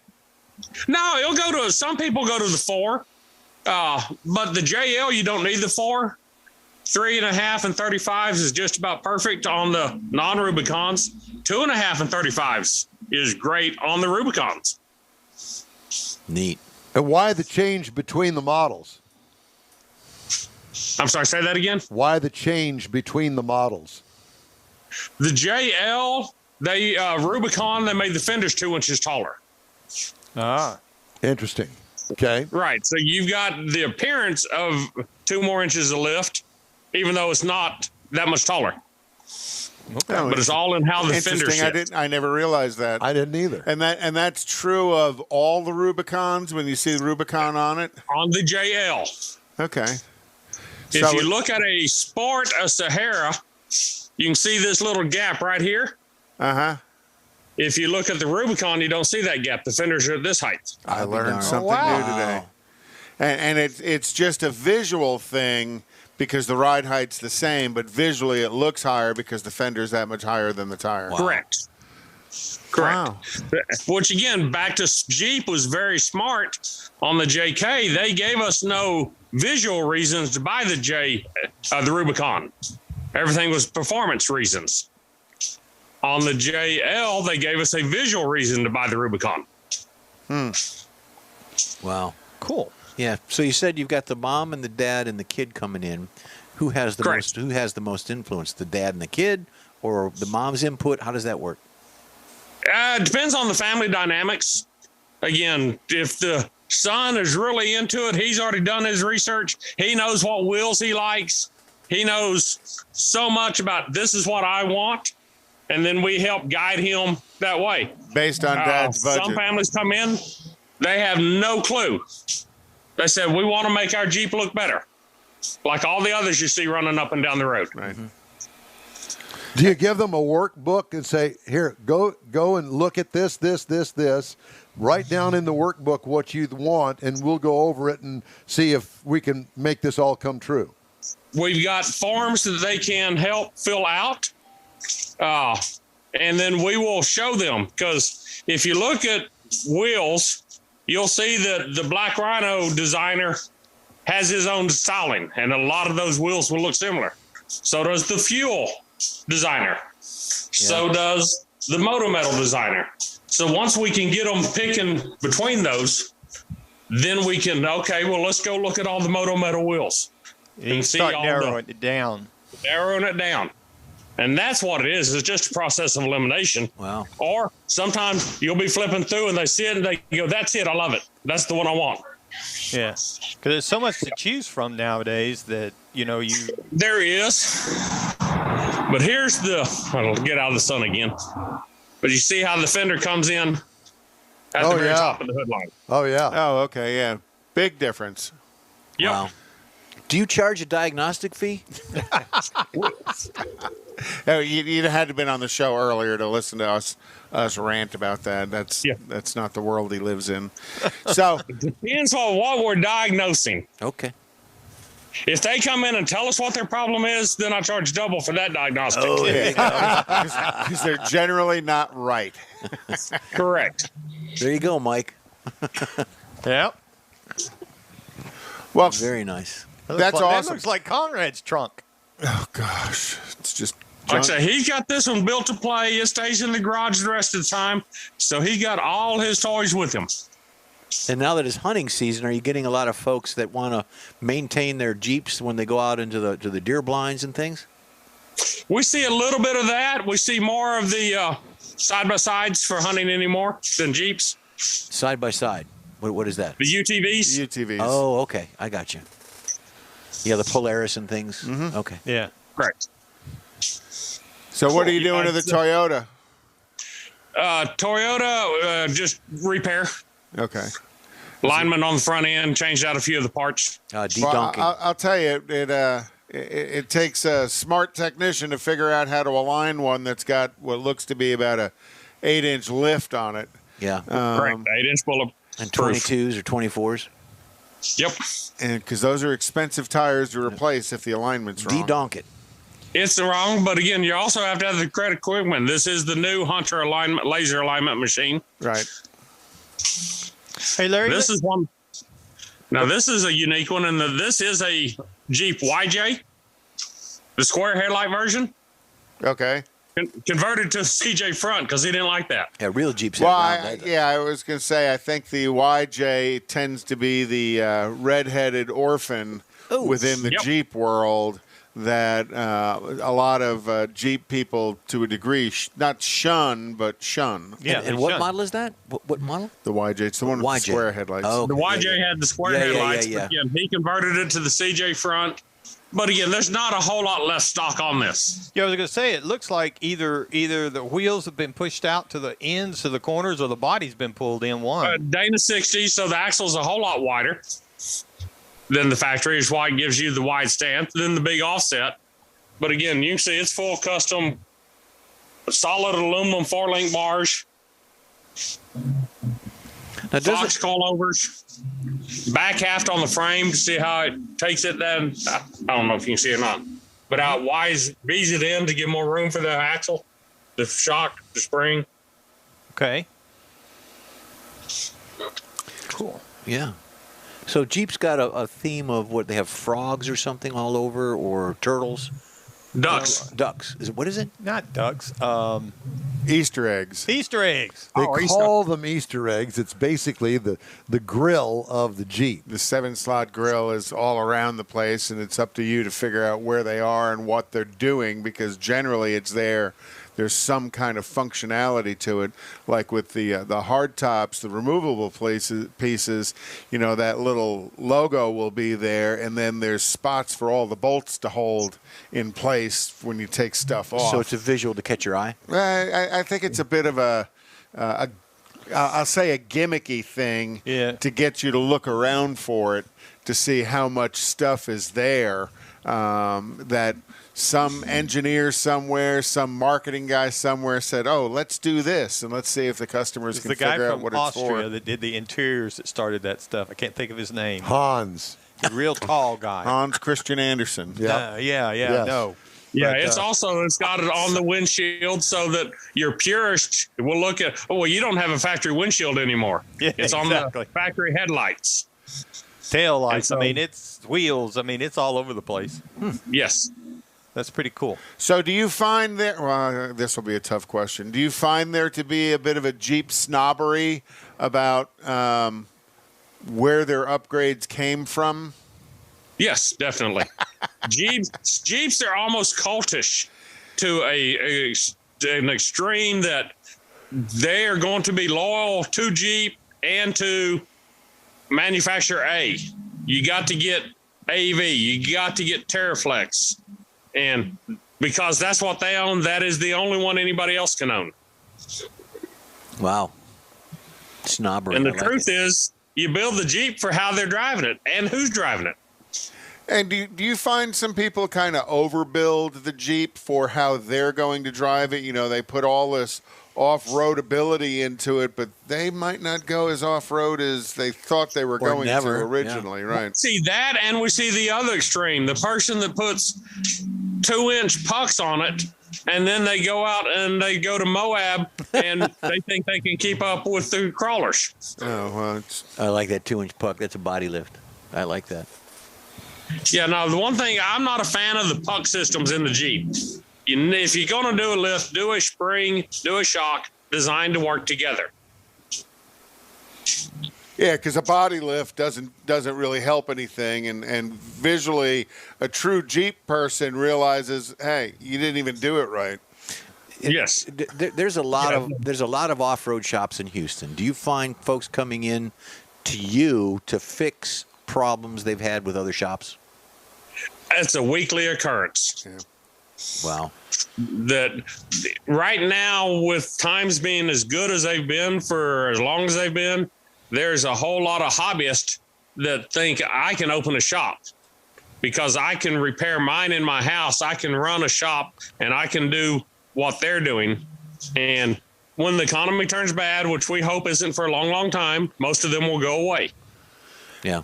Over the 40 years we've been doing this, they come and go every cycle. And to a degree that hobbyists can do to a level, but some of them go way beyond that level, and that's what introduces issues with the vehicle when it's driven. Correct. How many vehicles can you put in your shop? You've got quite an expansive area. We've got 6 double doors, so each door is 2 bays. Yeah. So we've got 12 bays. Wow. Plus a showroom. Plus the showroom. Plus a plus huge storage parking upstairs, lot. storage behind us. And you're located on 2978 south of 1488. Correct. We're actually at the back of the Woodlands. We've got a Magnolia address, but we're closer to the Woodlands than Magnolia. And you used to be out in the country a little bit. When I was a kid, this was definitely country. It's not country anymore. No. It's going quick. Yeah. Well, it's great to talk to you, and we sure appreciate you taking the time to Very show cool. us around the shop, Larry. And we got to send our folks up there to Texas Truck Works and check you out. Well, thank y'all very much. It's good talking to y'all again. Thank you, sir. Thank you. Appreciate Appreciate it. I cut him off there. Didn't mean to do that. Yeah. I need to take a quick little break here to get a commercial in. And then when we come back, we are going to do our surprise car of the week. So we invite you to stay with us because we've got more right after this. Garages of Texas offers first-class luxury garage suites to keep your collection in a safe, secure location with 24-hour access. You'll love your own private space that's developed with other like-minded enthusiasts in 2 Houston area locations, in Katy and the Woodlands. Visit garagesoftexas.com to see how other enthusiasts have designed their motor vehicle man cave. But you need to act fast. These properties are almost sold out.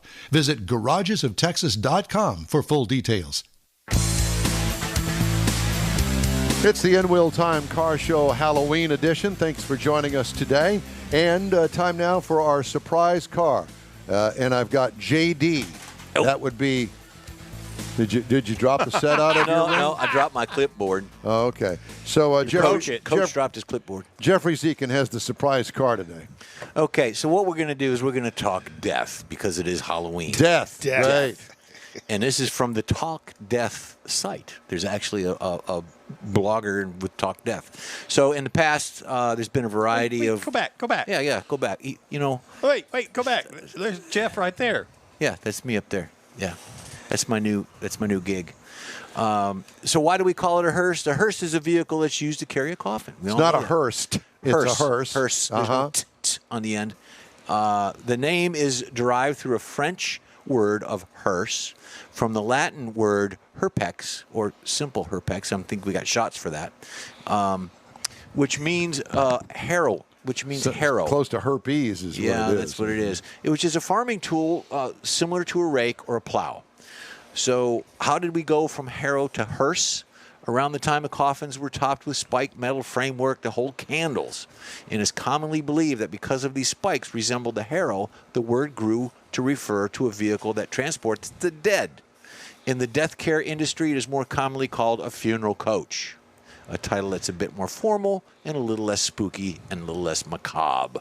And what we've got here and all the visuals that Conrad has is just a different variety of front, back, side of different hearses. Ah, there's Grandpa. Hearses, yep. Dragula. Driving the Dead, a history of the hearse. The first hearse was in 1468, also called a church truck. It was also around the time the term hearse became more widely used. The horse-drawn carriages built frames and prevent the coffin from slipping. The they would often have glass in the sides and so on. Motorized innovations in the 20th century, the motorized hearses include the United States in the early 1900s. On May 1st, 1908, General Vehicle Company of New York built its first electric hearse, Don. Electric. Yeah, you don't need any range anxiety. You're It's only going all one done. way. You got that right. In the ground, 6 feet. The following year, Crane and Breed introduced the first motorized mass-produced funeral coach and dubbed it Auto Hearse. These hearse were inspired by their horse-drawn counterparts. We're almost done here, and that's great. We're all almost done. I know. I've arranged a ride for each one of you later on in life for this. The 4-cylinder engine generating 30 horsepower, 3-speed transmission, rear-wheel drive, chain-driven, and a whopping 30 miles per hour back in the beginning, the first motorized ones. There is no car company that officially makes a hearse, but there are coach builders who specialize in constructing hearses. Hearses are handmade, crafted, taking the body of existing vehicle, removing the gas tank, brake lines, cutting it in half, There's mine. extending the length, and then adding back the lines to build the features needed to carry the dead in the final resting ground. These features include rollers and beer pins, fire pins. Yep. In the back to secure the coffin for transport. There are two main styles. There's opaque rear that is common in America, and the rear windows that is more commonly known in the UK. So you can visualize the open air concept in the back. Cadillac and Lincoln are among the most popular hearse donors vehicles in North America. The Cadillac commercial chassis was the most popular type to be sent to coach builders, but was discontinued in 2019. S&S Coach Company now builds hearse based off the newer Cadillac models. That right there was at SEMA, that vehicle right there. And I think it won an award. It is dead to me now. What about the self-driving hearses, Don? One self-driving hearse. Why am I in this? Because I'm closer to it? Yeah, pretty much. One self-driving hearses that have holographic projectors. You read that right. Imagination. A Montreal-based nonprofit came up with a design for a self-driving hearse. Your final ride could be chauffeured by a ghost with you in a glass coffin with a holograph projection of you to play along with music. What else could the future hold? And there we have it. So, yay. Back to you in the studio. Great. Thank you so very much. All right. The In Wheel Time Car Show streams on Facebook, YouTube, Twitch, and InWheelTime.com. Podcasts are available on your favorite podcast channel. The In Wheel Time Car Show continues right after a very quick break. We all know about aftermarket and online parts stores, and each one has something to offer, but they don't offer original factory parts. That's where Bayway comes in. For original factory parts, visit the Bayway stores first. Give them a call or stop by. Bayway Chrysler Dodge Jeep Ram, Bayway Chevy, and Bayway Lincoln carry a complete line of parts for the do-it-yourselfer. Keeping your newer classic original means a lot, and you can count on these fully stocked parts departments to help keep it that way. Bayway Chrysler Dodge Jeep Ram, Bayway Chevy, and Bayway Lincoln, keeping it original. Tailpipes and Tacos, Houston's premier monthly cruise-in, will return Saturday, December 18th to the Loopy Tortilla Tex-Mex in Katy. Tailpipes and Tacos wants to thank all of the participants and fans who have enjoyed the collector cars, hot rods, customs, originals, and resto mods, and everything in between. We'll be taking a break for Thanksgiving and Autorama, but we'll be back for a great Christmas cruise-in on December 18th, so make plans now. You know that Tailpipes and Tacos is the Houston area's coolest cruise-in, a place you'll see friends, family, and the finest cruise-in cars in the Houston area. It all happens at the Loopy Tortilla Tex-Mex in Katy on the Grand Parkway at Kingsland Boulevard, just south of I-10. Get your ride ready for a very special Christmas cruise-in, Loopy style. It's Tailpipes and Tacos, Saturday, December 18th. The In Wheel Time Car Talk Show will be there too. Let's celebrate the Christmas season together at the next Tailpipes and Tacos on December 18th. We'll see you then, weather permitting.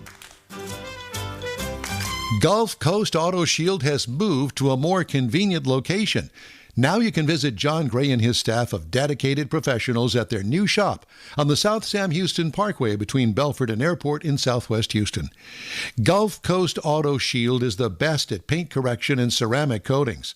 Clear bras and custom wraps are specialties that only Gulf Coast Auto Shield installs with award-winning accuracy, and all their services come with a warranty. Lamborghini, Aston Martin, Porsche, and Ferrari owners depend on Gulf Coast Auto Shield for their specialty services, and you should too.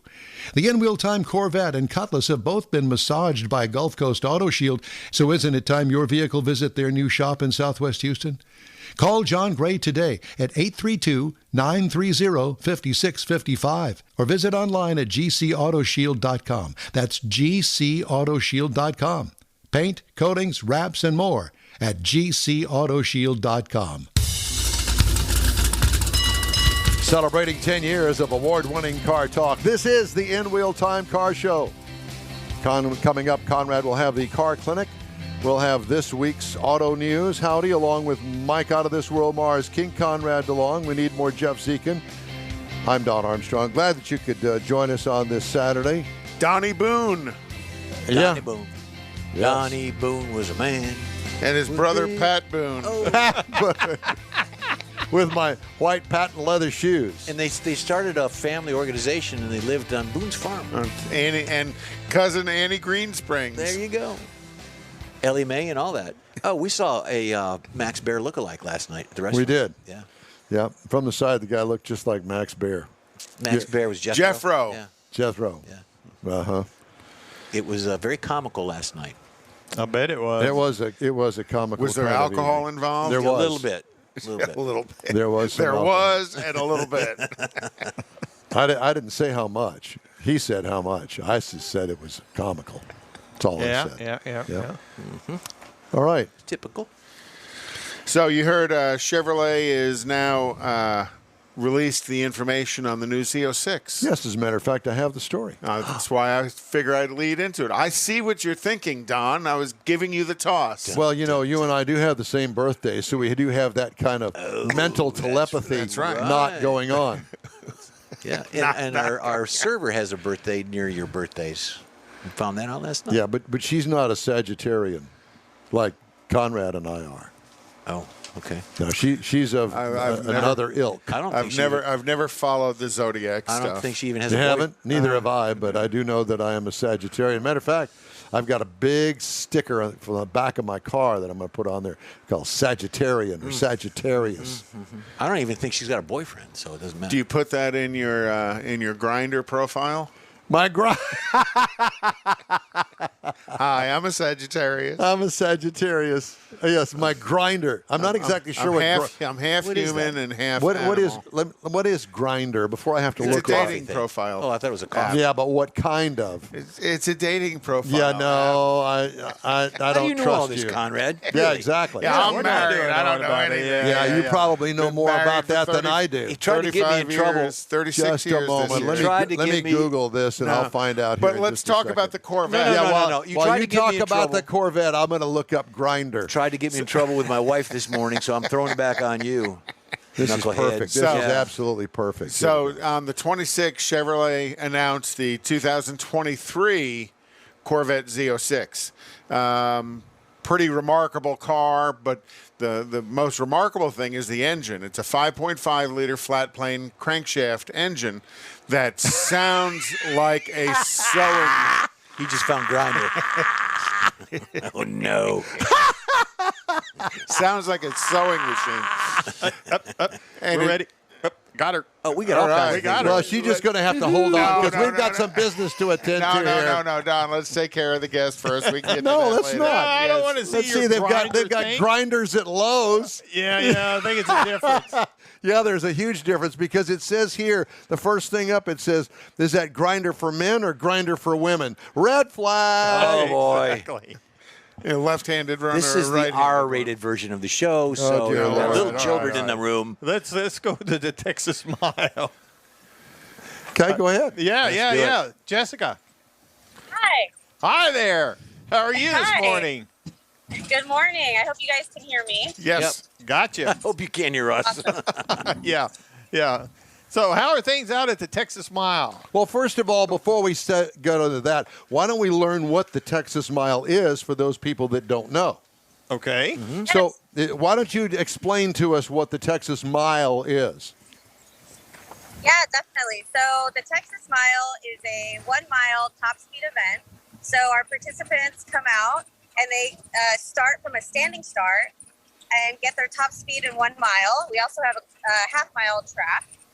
And then they have a half a mile to shut down. So that's the challenge. Okay. So it's a top speed event from a standing start. Is that correct? That's correct. All right. Yep. And I assume that the track is longer than a mile. So you have Yes. some place to shut down after you get across the mile marker. Yeah, so there's actually half a mile shut down. And you've got to stop before then because you got to make a right turn. Yeah, and if you don't Or at make the least right slow turn, down you go out into the substantially. cornfield or something. Yeah, exactly. Well, Yeah, I'm sure that you heard of the tragedy that happened at an event similar to this. That it was, I guess, a mile or a half mile course of a top speed event.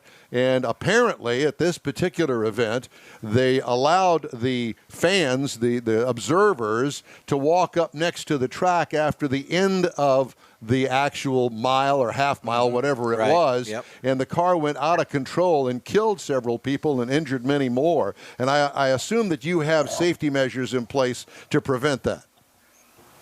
Yeah, definitely. Our top priority is always safety for both our drivers and our fans. So we have concrete barriers that block the most where the fans can actually be the closest to the track. There are concrete barriers, but there's typically a huge center piece of grass between where the fans are actually watching and the racers are going. So the closest place is at the start line. But again, we have barriers at the start line so that fans are protected if anything was to happen. So safety is always our number one concern. We have top rate fire people and ambulance services on site. And we also have PHI, which is a helicopter company that does medical flights. And they like to come out and hang out at our event while we do our events. And so safety is always number one for us. Okay, so let's talk about the cars that are entered into the event. Is it all makes and models? Yeah. Oh yeah, so this is a run what you brung kind of event. So we have everything from your super modified car to your regular street car. So tons of Corvettes, tons of Mustangs, tons of motorcycles, typically Hayabusas. We have this weekend we actually have a Fiat, so that's been fun and interesting. We have a Trackhawk Jeep that's here. We actually have a couple Jeeps. Actually, we've got trucks. So it's really, you can bring whatever you have as long as you can pass our safety inspection. You can run whatever you want. And do you put the cars in certain classes? Yeah, so we do have a few classes, but mostly our participants will enter two classes. So it's either your street legal automobile or a street legal motorcycle. And those are the main classes that people enter. But if you are like a Bonneville racer, typically, we will also accept those classes if that's what you want to sign up for. And as the car goes faster, the safety requirements of the car advance with it as well. So, you know, a car that's exceeding 100 miles an hour has to have so much safety equipment. Once you go 130, 150, 200, you've really got to start adding to it. Yes, that's correct. So we have above 199 miles an hour, you have to have additional safety equipment, including like a roll cage. So definitely as you get to those higher speeds, we want you to be safe.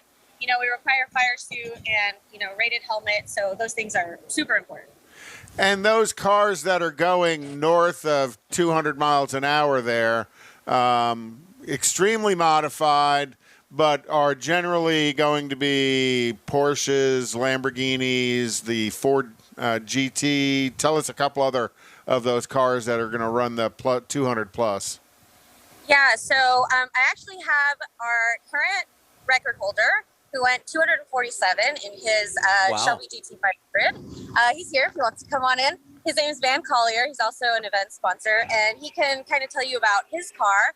But to just give you an example, it can really be anything. So we do have Camaros and Corvettes that are typically going that fast. We actually have a Regera here this weekend, which is really cool. And they did 216 yesterday. Wow.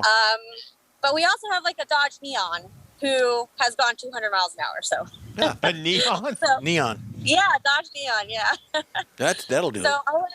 I'll let Van kind of talk about his car. Good morning, gentlemen. Hey, how are you? Hey, good morning. Tell us about your ride. It's a 2011 Shelby Gt500. It's got a 5.4 motor built by, oh gosh, his name escapes me right now, but John Mahovitz.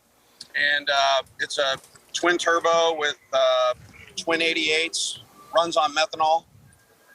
It's got a PPG transmission in it, so it's the sequential dog box. Yeah, it's fast. So It run 247, right? 247. Right, 247. My East Texas is getting to me. what kind of RPMs are you running as you're going through the speed trap at the top end? I'm not all the way up the red line, but I'm rapidly approaching it once I get there, and then I'm obviously having to hit the chute and get on the binders to make the turn. I've made the turn at a little over 100. It's wide enough. A little But over as a 100. racer, I can tell you, you can make that turn if you set up right for it. Very So good. how long have you been building this, or excuse me, how long have you been racing this car? Well, that's actually a pretty funny story, but It's a great story. yeah. There's a guy that I used to race against out here, and we were both running supercharged GT500s, and we beat one another's brains in for the better part of almost 10 years. And one day he just decided that it was time for him to retire, and it was him and his dad, Billy Wagner and Bill Wagner. And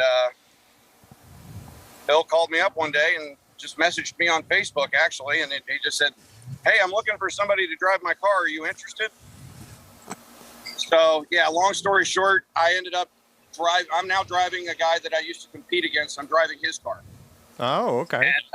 And and that's part of the family out here. You know, nobody's disrespecting one another, and you know, we're all trying to help one another to hit those top speeds and have fun and do it safely.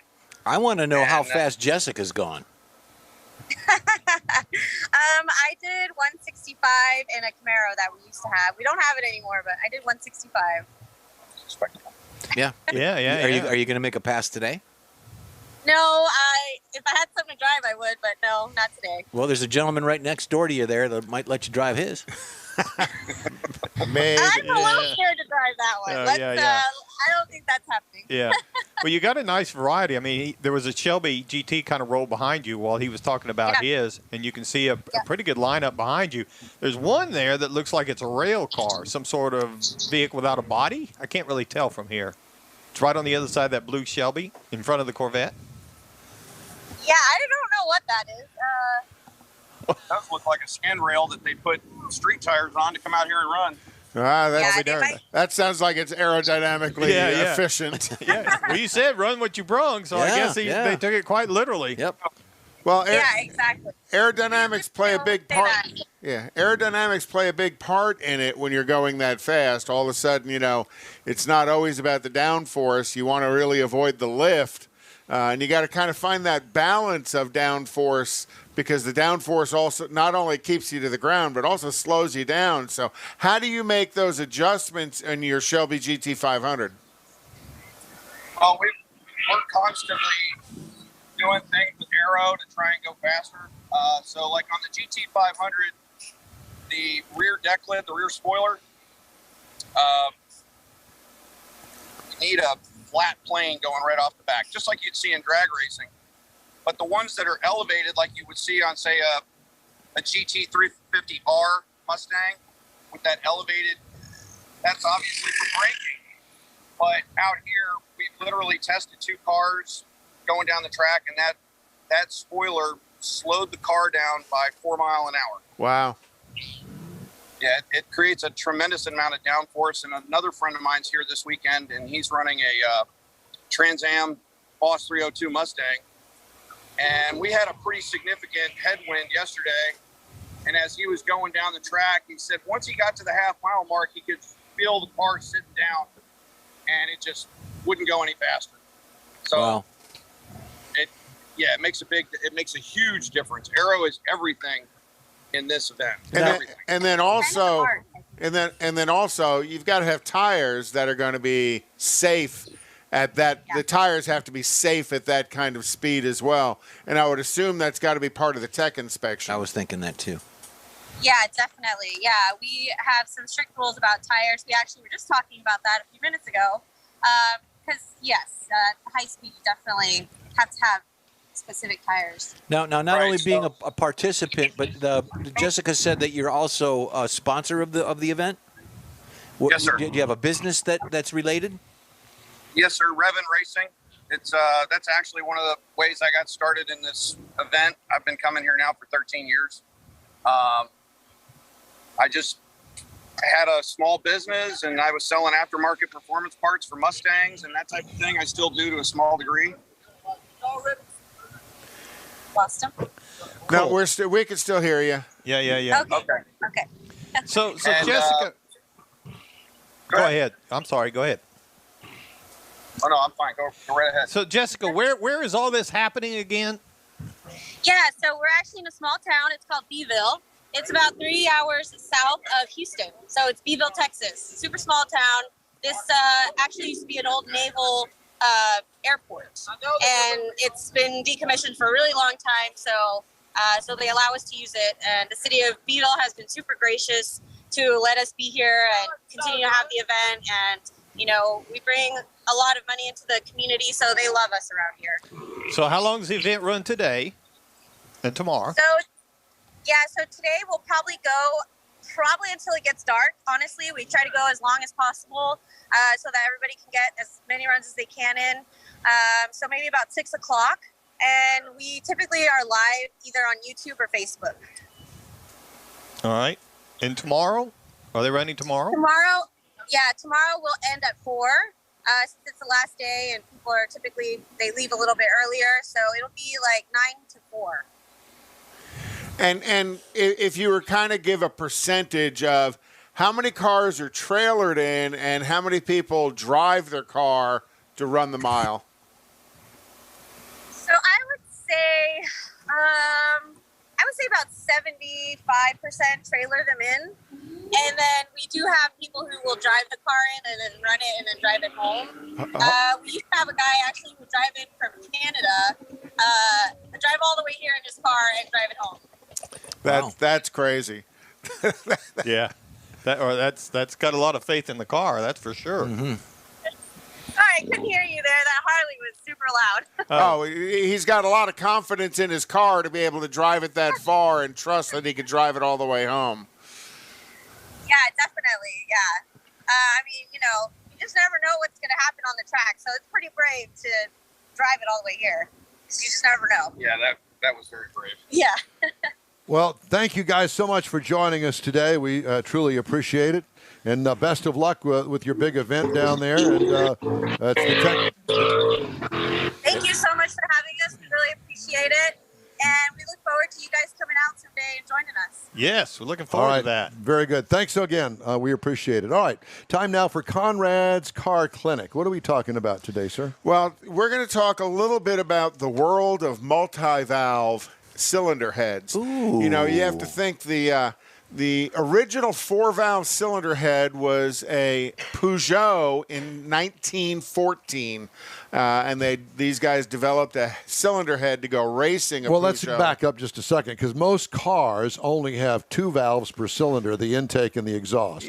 Most, generally speaking, have that configuration. They don't have 4 valves per cylinder. Currently, I think 4 valves per cylinder is much more popular than you think.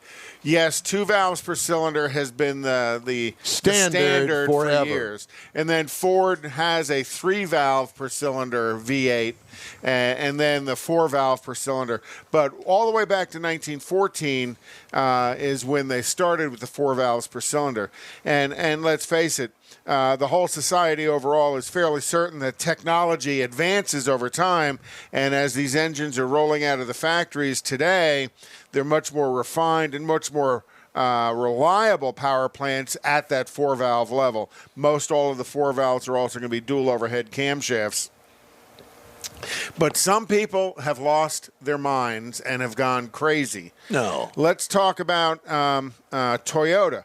Toyota has jumped in with a 5-valve per cylinder engine, the 4AGE 1.6-liter 4-cylinder engine that actually received the cylinder head work was waiting for Jeff to catch up with me. Yep. The cylinder head work was done by Yamaha, and they've been using this 5-valve engine since 1991. Audi is also a proponent of the 5-valve cylinder as well. They produced their first ever 5-valve engine in 1988 with a 2.2-liter inline 5-cylinder engine in the Quattro that produced 641 horsepower. Who gets the extra valve? Intake or exhaust? Intake. Intake gets the extra. Yeah, wait till you see. Yeah, that's because 5 ain't the end of it. It's an innie, and then there's an Audi. That's right, an Audi. Chink. And then, Audi has been selling their 1.8-liter 5-valve cylinder head commercially on 16 different vehicles within the Audi Volkswagen family. Now, Ferrari said, hold my beer. We're going to go a little bit further. They built a production 5-valve head, and they've been selling it for 11 model years now, and that's on the 3.5 and 3.6-liter variants of the Dino V8, making 375 to 400 horsepower on various vehicles, and some as high as 500 horsepower on the 360 Challenge engine. Maserati said, nope, I got more than that.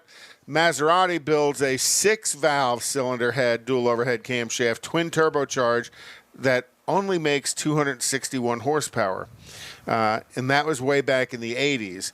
The center valve of the cylinder head is, let's get to the 6. That's still 5s. Yep. The center valves are all at different angles. So, you think about, I have in my past working on vehicles done valve jobs, and you've got to get all of these tools to get all the angles right. I couldn't imagine the machining it takes to do this. Well, we haven't gone far enough yet. So Yamaha Genesis, they make a 7-valve variant of the Genesis engine, and you talk about how complicated that must be. So now you have 4 intakes and 3 exhausts. They've built it, they've tested it.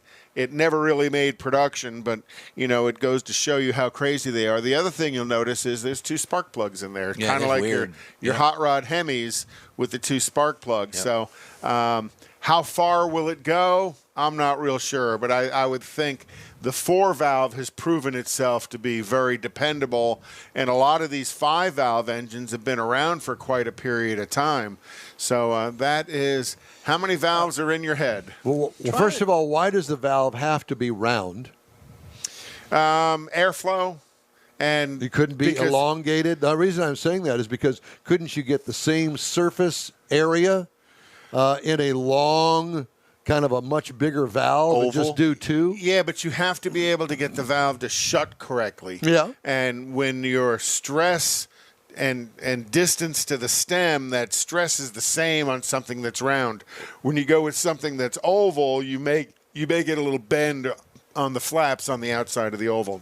You have to remember, Honda actually made an oval piston race engine at one point for their motorcycles, which is super complicated in the machining of it, and they did that to add the extra valves to it as well. The tolerances too of that'd be wow. I'm trying to imagine the rocker arm and the push rod configuration to run 4 and 6. It would look like a piano. Exactly. Oh yeah. You have stuff going all different directions up and to the cams. Let me see that again. I know. I'm watching too. Sign language. Wait a minute. Wait, Trump got in trouble for doing that. Oh yeah. Wait a minute. Do it again. Do it again, Mars. Mike. Do it again. Do it again. Yeah, like that. Just watch that middle finger. Yeah, they're there you go. They're coming up through the heads and. There you go. But is that an innie or an outie? 4-valve and 5 valves are here. They've played with 6 and they've played with 7. I don't see a reason to do that. I just play with anything. Oh, yeah. I see, it's kind of like, at the F1 level where there is no camshaft in a lot of these anymore. It's all solenoid-controlled valves. So with that, this complication Mike's talking about how the valves are actuated goes away because you just have an electronic solenoid that's opening and closing the valves. That's pretty intense. You talk about technology. And all of it's going to go away with electric. That's right. That's true. Formula E. Formula E. And the electric hearse. Well, that's it for this portion of the In-Wheel Time Car Show. Hour number 3 is just ahead. We all know about aftermarket and online parts stores, and each one has something to offer, but they don't offer original factory parts. That's where Bayway comes in. For original factory parts, visit the Bayway stores first. Give them a call or stop by. Bayway Chrysler Dodge Jeep Ram, Bayway Chevy, and Bayway Lincoln carry a complete line of parts for the do-it-yourselfer.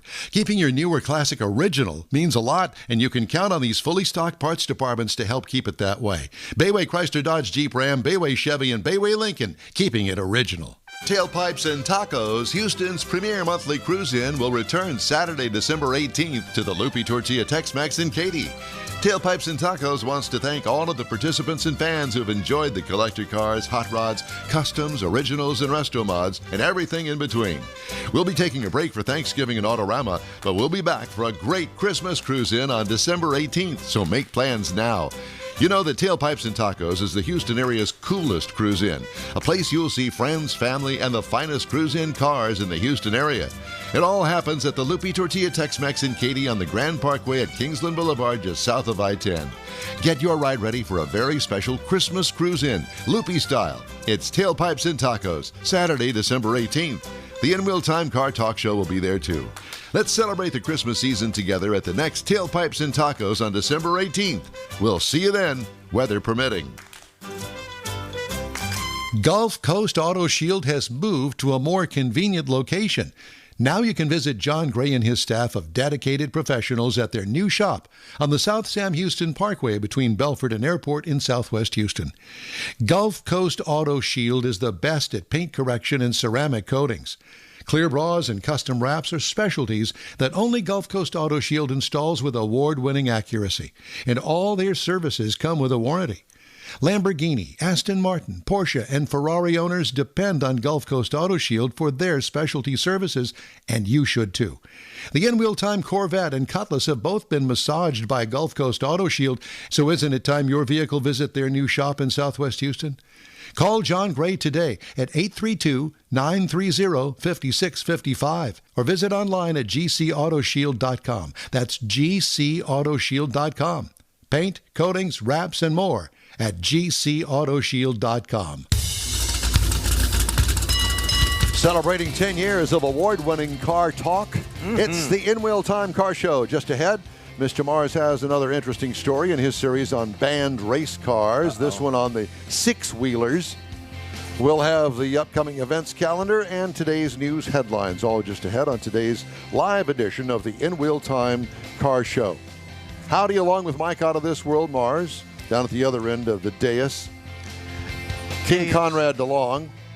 We need more Jeff Zekin. We do. I'm Don Armstrong. Glad that you could join us today. Donnie Boone. Donnie Boone was a man. He was a real man. I used to watch that show on television. I know. It's still on, isn't it? Somewhere? Daniel Boone? Yeah. Me TV. Probably.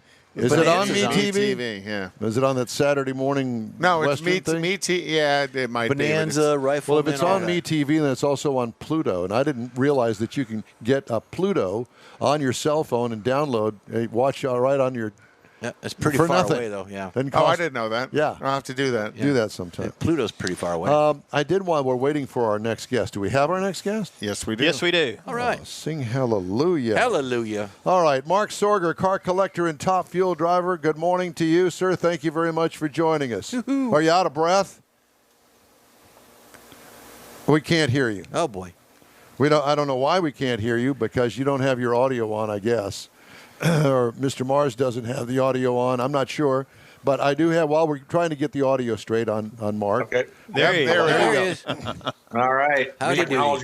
We can hear you now. Well, you're of that age that we can forgive you, because we all do the same thing. Duh. Well, couldn't get my laptop going, so we're on my phone. That's all right. Well, thanks for joining us today. Mark, tell us a little bit about the fact that you're a car collector and a top fuel driver. Usually those two things don't go together. Well, I grew up in a racing family, and just one thing led to another, starting off with 14-second cars back in 1980, and somehow I ended up running top fuel funny car.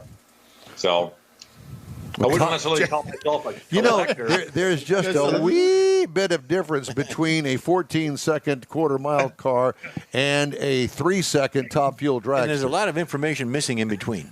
Yeah. Well, it's all about chasing ETs, and wanting to go faster, and then pretty soon you. Well, yeah, we know how that is. I mean, the 600 cubic feet per minute carburetor turns into a 950, and that's not good enough. And so let's put a blower on it. Let's put a blower on it, and then that leads to we need a stronger transmission, rear end, and we need some big fat tires, and that's not enough. Until something breaks, and then you strengthen that, and then something else breaks as you keep on moving up. Have you been collecting all of these parts that you've kind of destroyed, or either that or set aside and put nitrous on it?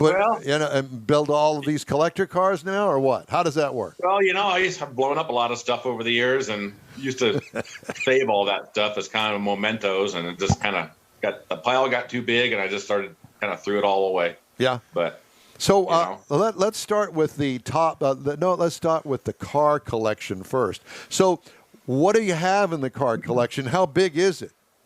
Well, it's not so big anymore, just because it's kind of run its course. I'm really still into the car hobby, Yeah. But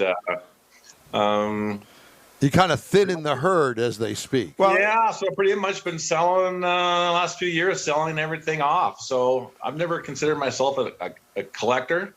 is more of an enthusiast, and I just like to, or a hoarder. Maybe as a hoarder would be a better word. There you go. So I just find old muscle cars, fix them up, save them, drive them, race them. Everything. Every muscle car I owned, it's been down the quarter mile probably, and then it run its course and sell it and move on to the next one. So, I've got a 427 66 Biscayne that I've never driven. Now, is that see, the way we connected with Mark is I did a unicorn hunting of a 427 Chevy 3-speed on the column, and Mark found my comments on it, and he commented on it. Oh, I was the person who bought the car, so that's how we kind of connected to Mark. And is that the one you're talking about?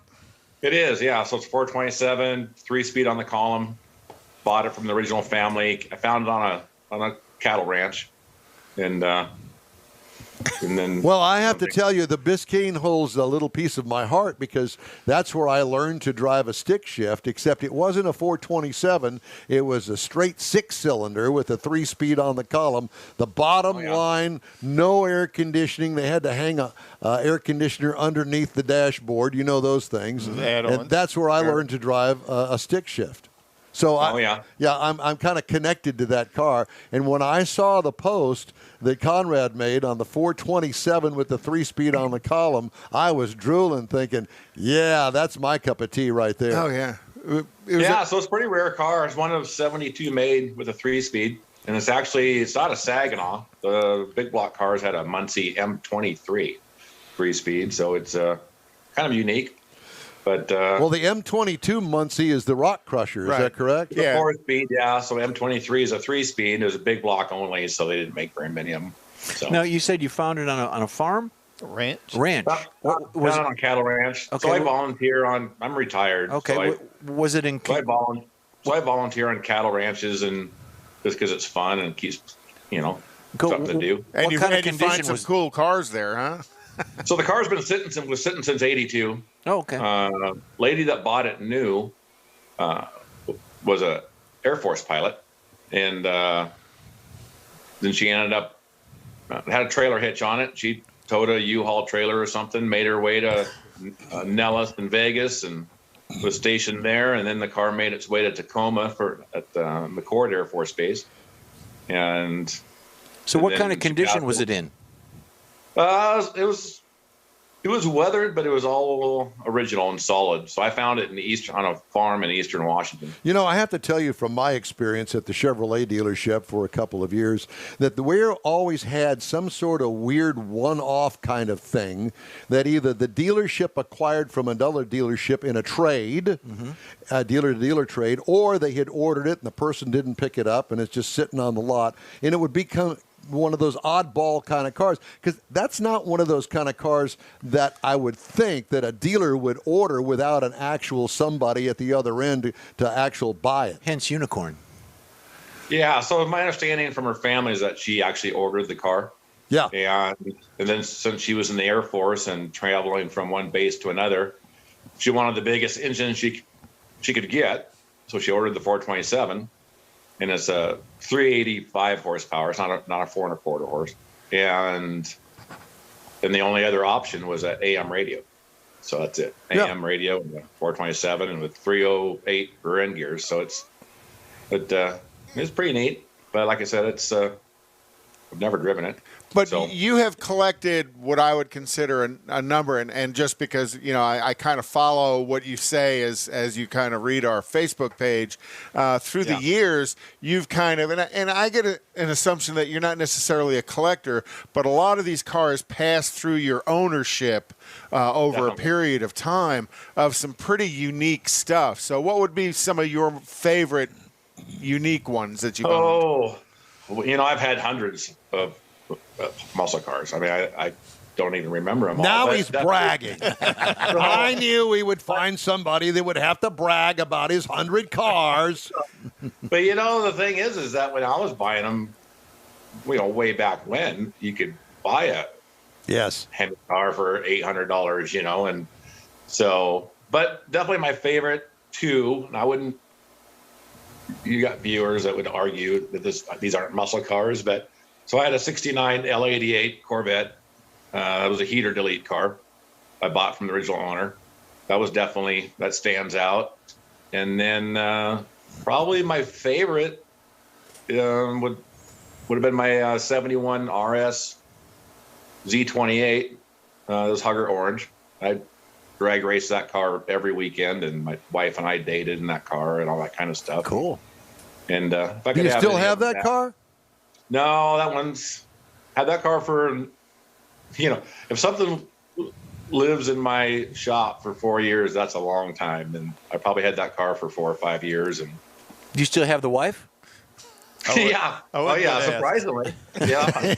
Well, 4 or 5 years. I mean, yeah. She's pretty, she's been pretty patient with all my craziness with the car and the racing world. So You've got something behind you on the wall there, the picture of the Mustang. That's yours, obviously. Oh, yeah. So that was an 08 Mustang I bought new and for a daily driver.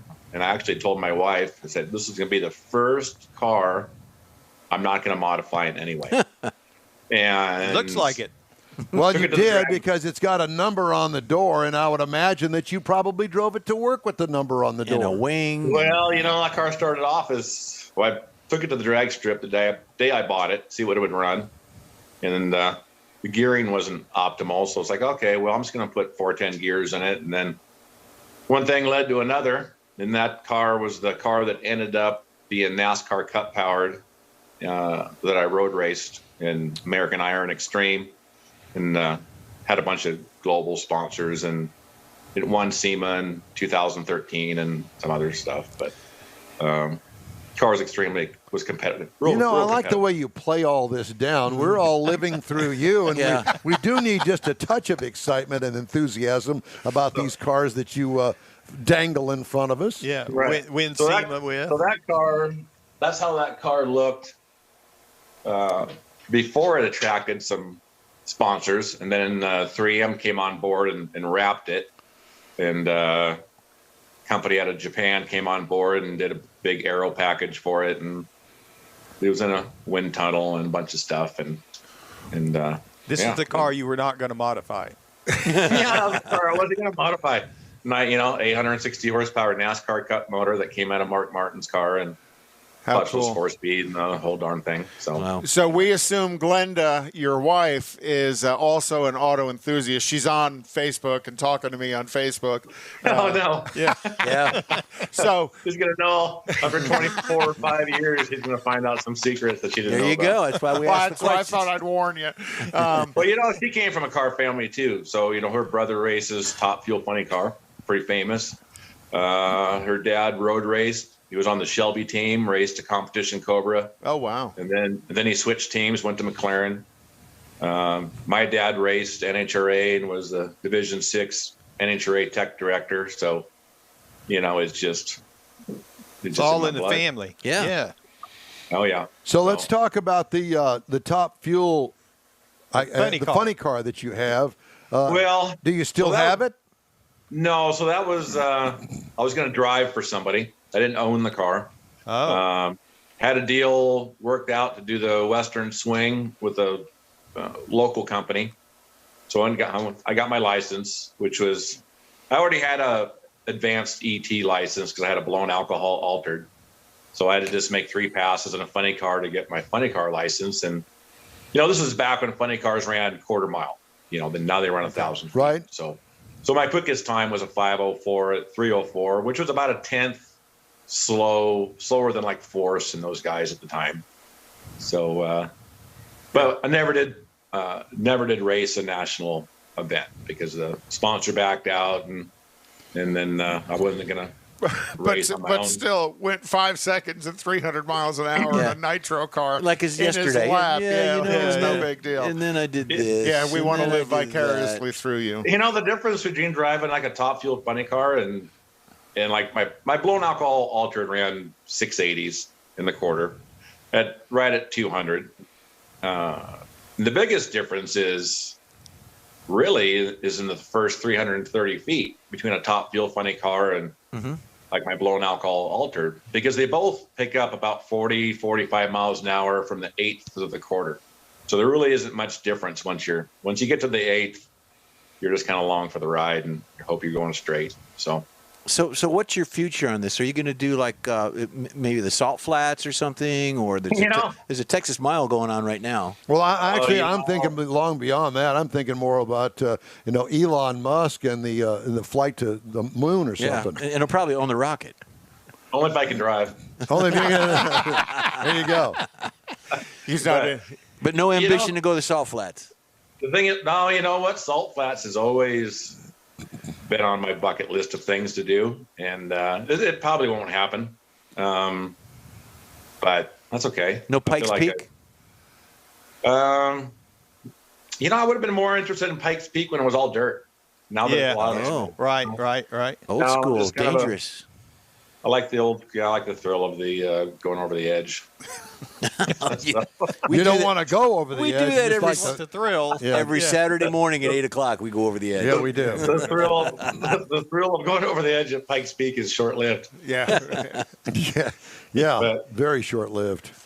Yeah, so I think my racing, for the most part, my racing career is I'm pretty much retired. Okay, so what do you have in the garage? Now, this is the bottom line here. I mean, we've gone through all the stuff that you no longer have. Yeah. What do you have? Well, I don't have much, to be honest. No, it's okay. Boy, what kind of what is your daily driver? I don't have anything of real probably interest to most people because I've kind of moved on to collecting really low mileage old trucks, survivors I find on these farms. And, I've got a 71 F-350 that has 9,000 original miles. Oh, wow. That's just immaculate. And so why do I get the feeling that you're leading up to telling me that your grocery getter is like a 1980 Ford Fiesta? Yeah. I've had that kind of stuff because I'm a car enthusiast and I just think everything's cool. Yeah. So I don't have a Ford Fiesta. I've never had one, but doesn't mean I wouldn't. So when you and your wife go out on date night, who drives? Oh, I do normally. What do you take? I'll see what Glenda says. Hold on. Let's double check. We're going to fact check that. She's got a Polestar tuned Volvo T6, so that's pretty much. We're going somewhere. We're driving that. Nice. So what else have you got? So I've got, like I said, a bunch of trucks. I've got the 427 Biscayne. I've got an unrestored Avanti that was the vice president of Avanti's personal car. What year model is your Avanti? So that was an 82, so that's an Avanti 2. Okay. So that's GM power, the GM powertrain. Yep. So 65 on, they went to Chevrolet Power because Studebaker went bankrupt. Still a cool car. I have always the style of that car has lasted to me like the style of the Porsche 911 has. That is still a car that attracts everybody's attention. So up till 82, they were still built on the Studebaker chassis. So they had enough leftover parts that they, when Altman and Newman and Frederick Baer, who was the vice president, and my car was Frederick Baer's personal car. Oh, I've got wow. all the documentation and stuff, but I've owned it for a number of years. I think I've put 80 miles on it. It's under a car cover, but it's a beautiful car. My wife had a 63 Avanti R1 4-speed car that was turquoise with ivory and turquoise interior. Beautiful car, and we recently sold it to a collector. The R1 being the supercharged 289? No. The R1 was naturally aspirated. Okay. R2 was supercharged. Supercharged. Okay. So this was a 4-speed car with a 373 Aussie and fun. Sounds nice like a fun car. Yeah. Yeah. So I just wasn't driving them, and I just don't like things. I'm not a collector, so they sit long enough. It's like, it needs a better home. So. It's good to have. Yeah. So I like to save these cars. I find these muscle cars and old trucks and. I've had everything from 50s Jaguars to Hemi Cornettes. It's really pretty much everything in between.Here do you live? So I live in Central Oregon. Excuse me. So I live in a town of 1,000 people. Nice. So I'm surrounded by cattle ranches and farms. And boy, I don't get to bench race anymore because most of these people out here don't know anything about any of this. But it sounds like your travels through ranches and farms has boded you well for your collector, your desire to buy the unique. Let's say you just talked about some of the stuff you found in some of the trucks. Yeah. So I find a lot of square body Chevys, that are one owner, super clean. There's no rust out here. I live in the desert, and at any given time, I'll have a dozen square body Chevys. I'll fix them up, put a bunch of money in them, and trade them for something of less value because I'm the worst salesman in the world. Have you ever heard of Mercedes and Andy Lilienthal? No, I have not. Okay. Well, they live up there in the Oregon countryside as well, and I think they're closer into Portland. Yeah, they are. Yeah. But they deal with those Japanese domestic market. I'll call unique vehicles the unicorn vehicles. Oh, yeah. Sure. Andy works for Warren Winch. Oh, is that right? Yes. So we've got the connection if you're looking for winched vehicles. Yeah, if you need to put a wrench on the front of that Mustang. Surprisingly, out here in the middle of nowhere, Smith Brothers Push Rods is out here who, supplies most of the push rods for top fuel teams. Is that the same brothers that had the cough drops back in the day? No, sorry. And Fuel Safe. I don't hate to throw names out here on your show, but Fuel Safe's huge into the fuel cell market. They're out here. Yep. But so there's a fair amount of high tech stuff. Company. Yeah, and if you need longhorn steer horns on the front of your car, contact us. We can do that for you. We got that for you. Yeah, we got that covered. Mark, I've got plenty of those myself, so I just had to wrestle one big longhorn mama cow to the ground a couple days ago so we could take care of her medical problem. Mike calls that Tuesday. Mark, thanks so much for joining us today. We certainly appreciate it, and thank you. Yeah. And if you want to do some bench racing, just let us know. Yeah, you're welcome. Oh yeah, no, it's been fun. So if you ever want me to have talk back on the show again, and absolutely, you're welcome anytime. Talk about some of the real quarter mile times that some of these stock muscle cars ran. I've pretty much ran them all down the track at one time or another. Sounds good, Mark. Thank you very much. Thanks again. We appreciate you. You bet. Thank you. All right. Hey, if you'd like to get in touch with us here at the In Wheel Time Car Show, shoot us an email. The address is info@inwheeltime.com. Time now for the events calendar, and Conrad always takes care of that for us. Well, next Saturday is the Rebel Roundup down in Needville, Texas, and that's going to start on the 6th at 10 a.m. On 3001 Violet Street in Needville. November 13th is Dahl's Car and Truck Show, The Art of Katie. So, just all the different things that are going around. The Arc of Katie, excuse me. I didn't realize there was an arc in Katie. Mm-hmm. And then the Legacy Ford Toys for Tots show in Rosenberg is December 11th. We have Tailpipes and Tacos coming up on December 18th. And then also Deadpool's Toy Drive is the 18th at Kim's Tea House in Katy. Nice. I do want to give a shout out if Mark's wife is still listening. Glenda, thank you very much for loaning us your husband for a half hour. Oh, good Lord.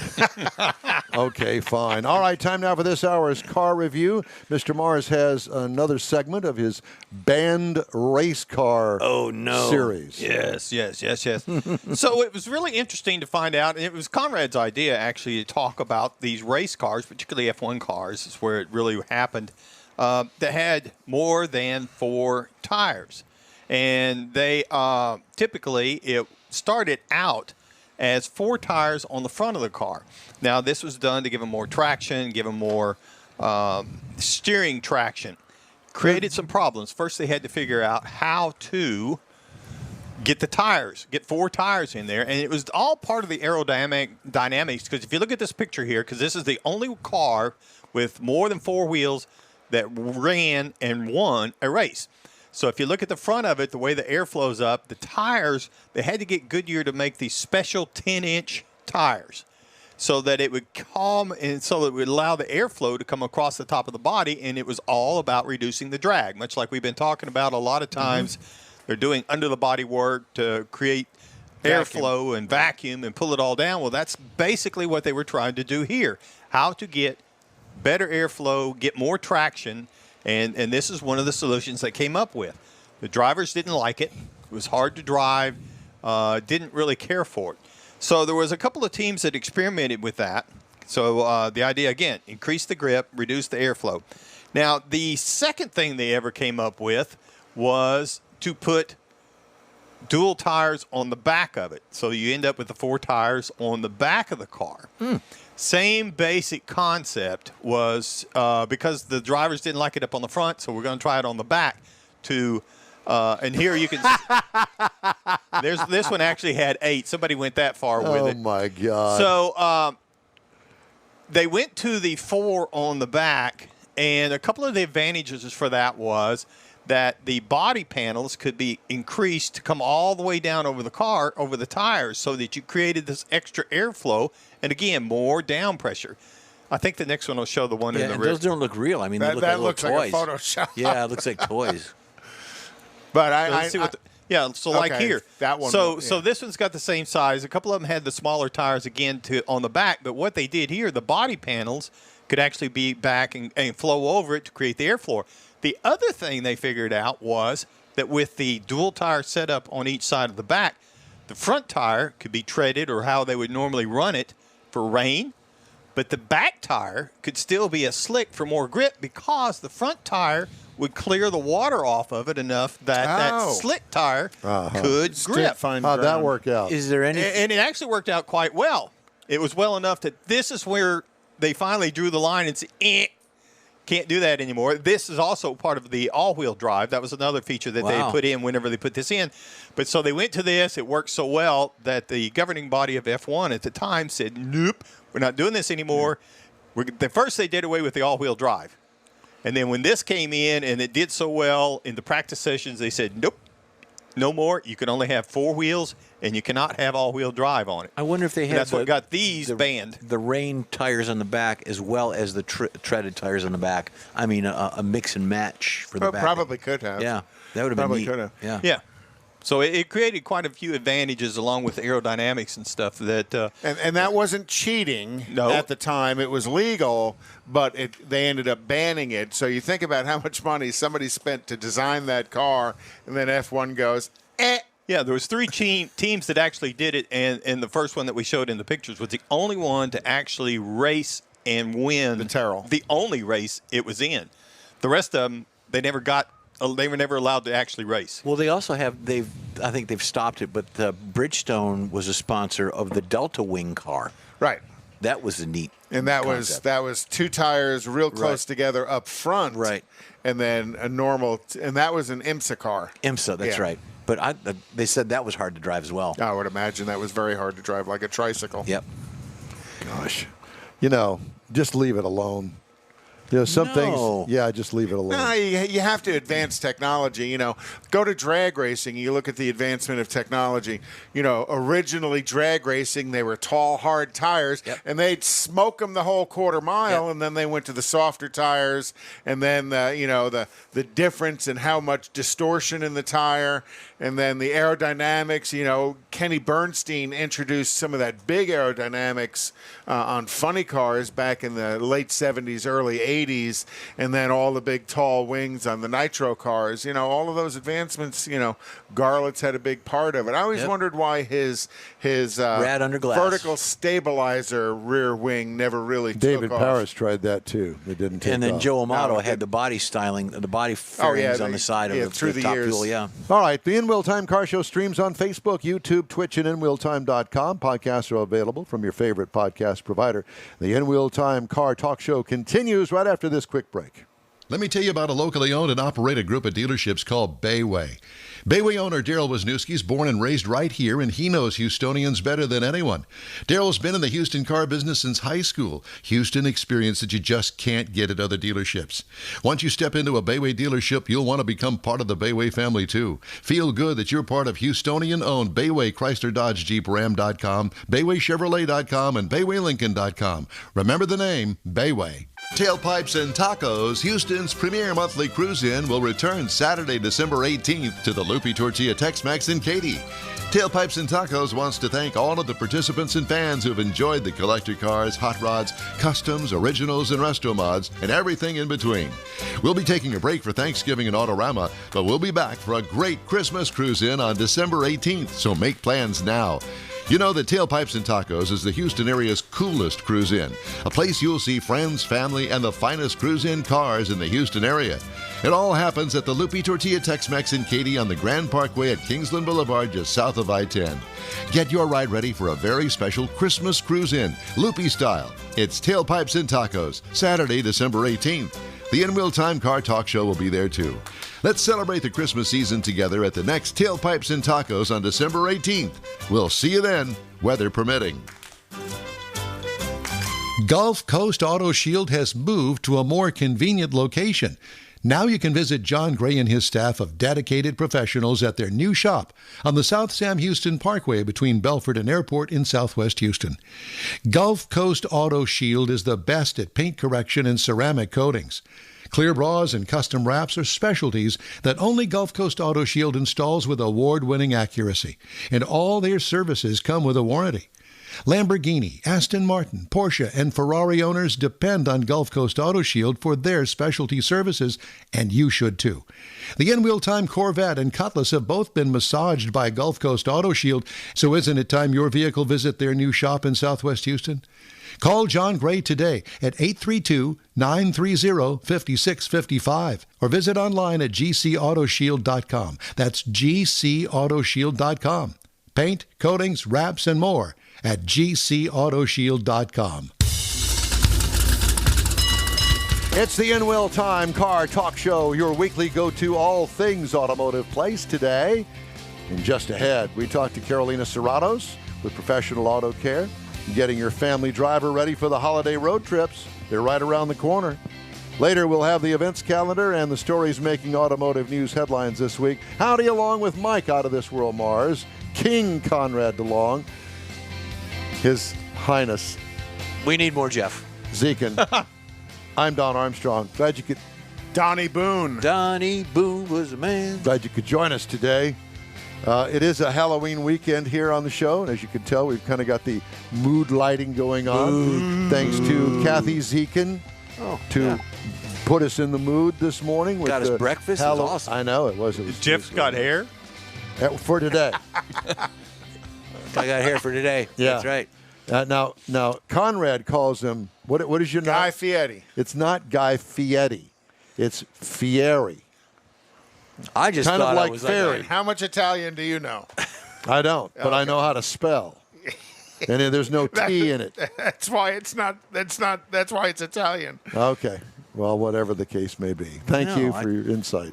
Don't forget Hawaiian shirt and all that. I'm always looking for a diners, drive-ins, and dives restaurant any town I go to. You know, that guy's such a jerk. I keep hearing from every place that he's ever been, he treats his staff and his shooters and everybody that goes with him just like crap. And I don't go for that. Oh, well. I'm supposed I like the restaurants. So I guess we're not going to look for him to be a new sponsor. He's a car guy, too. That's what I mean. The red Camaro convertible, yeah. I'm actually Dano from Hawaii 5-0. That was my Dano. outfit. That's what it is. Yeah.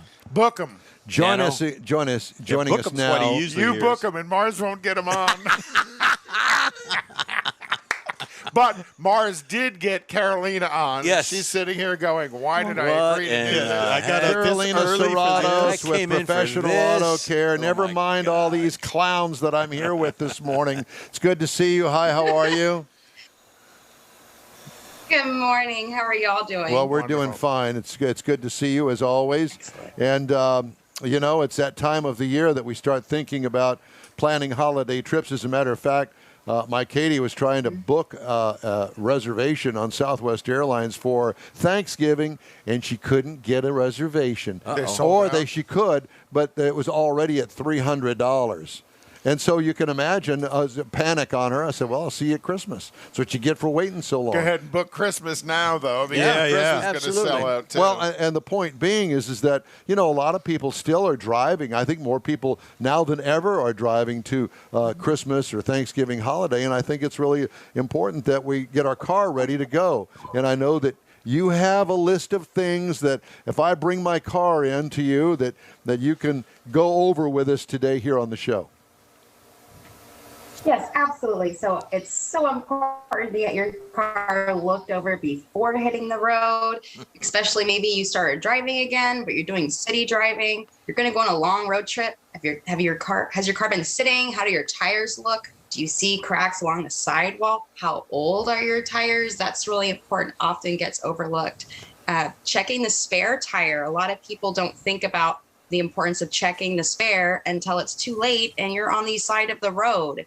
So one of the biggest recommendations I can give to somebody is to take the car in, have a certified professional look over the car completely, let them identify what needs to get taken care of for your road trip, what are things that are going to be coming up in the future, so that way you can make a better decision financially versus flying or driving. And need parts going in before you're leaving town, like more than a week out, I would say. So if we need to get something, we have time to ensure we can complete the repair without rushing. And, all the quality shops do a multi-point vehicle inspection, which is what you're talking about. But some shops, when you tell them that you're going to take a long trip, they might do a little bit extra inspection for you as well to look at some of those other things that they don't necessarily look at just in doing a regular multi-point inspection. But you bring up a real good point about check your spare. A lot of people don't check the spare. That's right. And then when it's time they need it and it doesn't work, now you're really stuck on the side of the road. Or if you're Don Armstrong and your car doesn't have a spare, you're still stuck. Well, you have the inflate-a-flat thing. No, I don't even have that. There's no. Go get some of the inflate-a-flat because yours is run flats anyhow. Yeah, you got to run flat. But it's like, call the wrecker and because Don drives a Corvette. She knows that. A 20-year-old Corvette. Let's make that clear. And the folks over at Professional Auto Care did a full service on it. Well, they did, and actually performed a multi-point inspection, but more importantly, changed the fluids. Some of them hadn't been changed in 20 years. So I wanted to get that done to make sure that we were still all legal and stuff. Oh, yeah. Clean as a whistle. Yeah. Yep. A lot of fluids haven't been changed. And then, so is this your Service Smart Saturday? Next weekend is our Service Smart Saturday. Okay. So I came in just for you guys and to we feel special. Well, thank you very much. So, what are some of the most common repairs that you're doing these days on cars that maybe not have been looked at in quite some time? Yeah, sure. I think some of the biggest things that we're seeing is maybe some failures that are due from lack of maintenance or just not getting the car in to someone who's looking over the car completely. Just maybe you've been going for that quick service, or maybe they're not looking at the belts. Maybe they're not checking the pH of the coolant. Maybe I don't sell all tires either, but it's still something that we feel we want to do for our clients, to look over the tires to make sure that they're driving down the road safely. So I think the biggest thing that we're seeing is failures that are occurring as a direct correlation to lack of maintenance, debating if they want to keep their car, if they want to try to get a new one, or just car values have gone up so much and we can get more for their car. But you're not going to get that if we're not making sure that the car is properly maintained. Well, and that's something it's pretty important for people to understand. It is so much cheaper to keep a vehicle maintained than it is to repair, and that's why they call it scheduled maintenance. You can schedule your maintenance. That breakdown failure always happens when you're on the way to grandma's, you're on the way to the airport. Time is of the essence, and now all of a sudden you're sitting there with a broke car. So doing scheduled maintenance, and again, doing it at a quality shop, they'll do those inspections and kind of look into the future for you and do a little bit of what's called predictive maintenance. They, I know this car and this kind of mileage, these things normally happen, so let's take care of it before it breaks and leaves you stranded. Well, here's one of the things that I haven't done, and I know that it's 20 years old, and that's the serpentine belt that's on the Corvette, and I'm thinking, it's only got 27,000 miles on it, but it is 20 years old. So when I take the car into her to get the annual oil change done, I'm thinking about having them put a new belt on the thing. That's good preventative maintenance. Yeah, it is. And I know that you can do that for me, can't you? Yeah, absolutely, for sure. And that's a great idea. You want to take care of these things before they become a problem. And going back to what Conrad said is, whenever you go to the same place, or we have the technicians here, they develop a relationship with their cars. They're able to have a starting point and be seeing where, based upon your driving habits and how the car feels every time, be able to predict what's coming up versus going to some place that's one shoe fits all. You have 30,000 miles, you need all these things, versus taking into account your specific goals, your specific driving habits, and customizing something that will meet your needs as far as how long your expectations for the car, and also financially. What are we going to be needing to be setting aside monthly, so then that way when we take the car out of the shop, we don't even have to worry about it because we already have it covered because we already knew. Right. And that makes total sense because, if you can budget and future budget what you're going to spend on your car, it's much easier to keep it maintained. But you never have No, it's not. Sure it is. Ah, hell, I can never save enough money, ever, to get what needs to be done. So just put it on the charge card and worry about it later. But like what everybody else does. But people who fail to maintain their car, then that cost of repair is 10, 20, 30 times what it costs to maintain it. You're right. You're right there. That's the struggle. I've always told people through the years, okay, if you're going to own a car for a long time, when you paid it off and you're not paying that $400, $500, $600 a month to the bank, pay it to your own bank and put that in so you kind of fund those things that happen at times. Look at yours. You ended up putting tires on it because of age. And what were they? $500 a tire? Not quite. But still, all of a sudden you're four tires were $1,500. You're throwing $1,500 worth of tires. If people understand that even though the car is paid off, they should still fund their maintenance and repair budget for the car, kind of thing. I think that's a wise way to manage their money. They budgeted $400 a month to pay the car off. Right, and the car is not. Good. Yeah, the car is not an asset. It's a liability, meaning that if we understand that it's constantly going to be costing us money. It's not making us money because it can drive us to work. It is a tool that we use that we need to keep putting money into it to make sure that we can do what we need to get done. Right. So I love that as looking at the car as not an asset. It's a liability, and be a financially successful person or to have some sort of financial responsibility, you need to look and see how much it's going to cost to sustain this liability, not just maintaining it. Because when you use the word sustain, we're thinking about what our expectations are for something and what that's going to require as a commitment from us. And I've been tackling this on my maintenance blog, and I just wrote a blog post about that, Conrad. Just still putting money aside, even if you have finished paying off your car. It doesn't have to be $400 a month. Maybe it's $200 a month. But if you do the $400 a month, maybe next year you can pay for the insurance out of that little kitty, and you can have leftovers to pay for the tires when it comes up. Mm-hmm. Or a pair of fuzzy dice if that's what you want. There you go. Or a pair of fuzzy slippers. There you go. What's your Halloween? Don't make fun of my slippers. What's your Halloween costume this year, Rochelle? Carolina. Carolina, I'm sorry. So what are you doing? What am I going to be for Halloween? Yeah. The princess of car care, because So I'm we're going to walk around with my tiara on. Yeah, where's the tiara? Very good. You know that's going to come back to haunt you, right? It might, but you know. It will if I have anything to do with it. Yeah, this show is in 40 countries, you know. The princess of car care. I love it. This show is in 40 I'm going to write countries. that down. We're gonna change your BG invoice to the princess of car care. You're going to get fan mail from Timbuktu. That's right. Yep. Well, I do I'm have. glad you told me that after.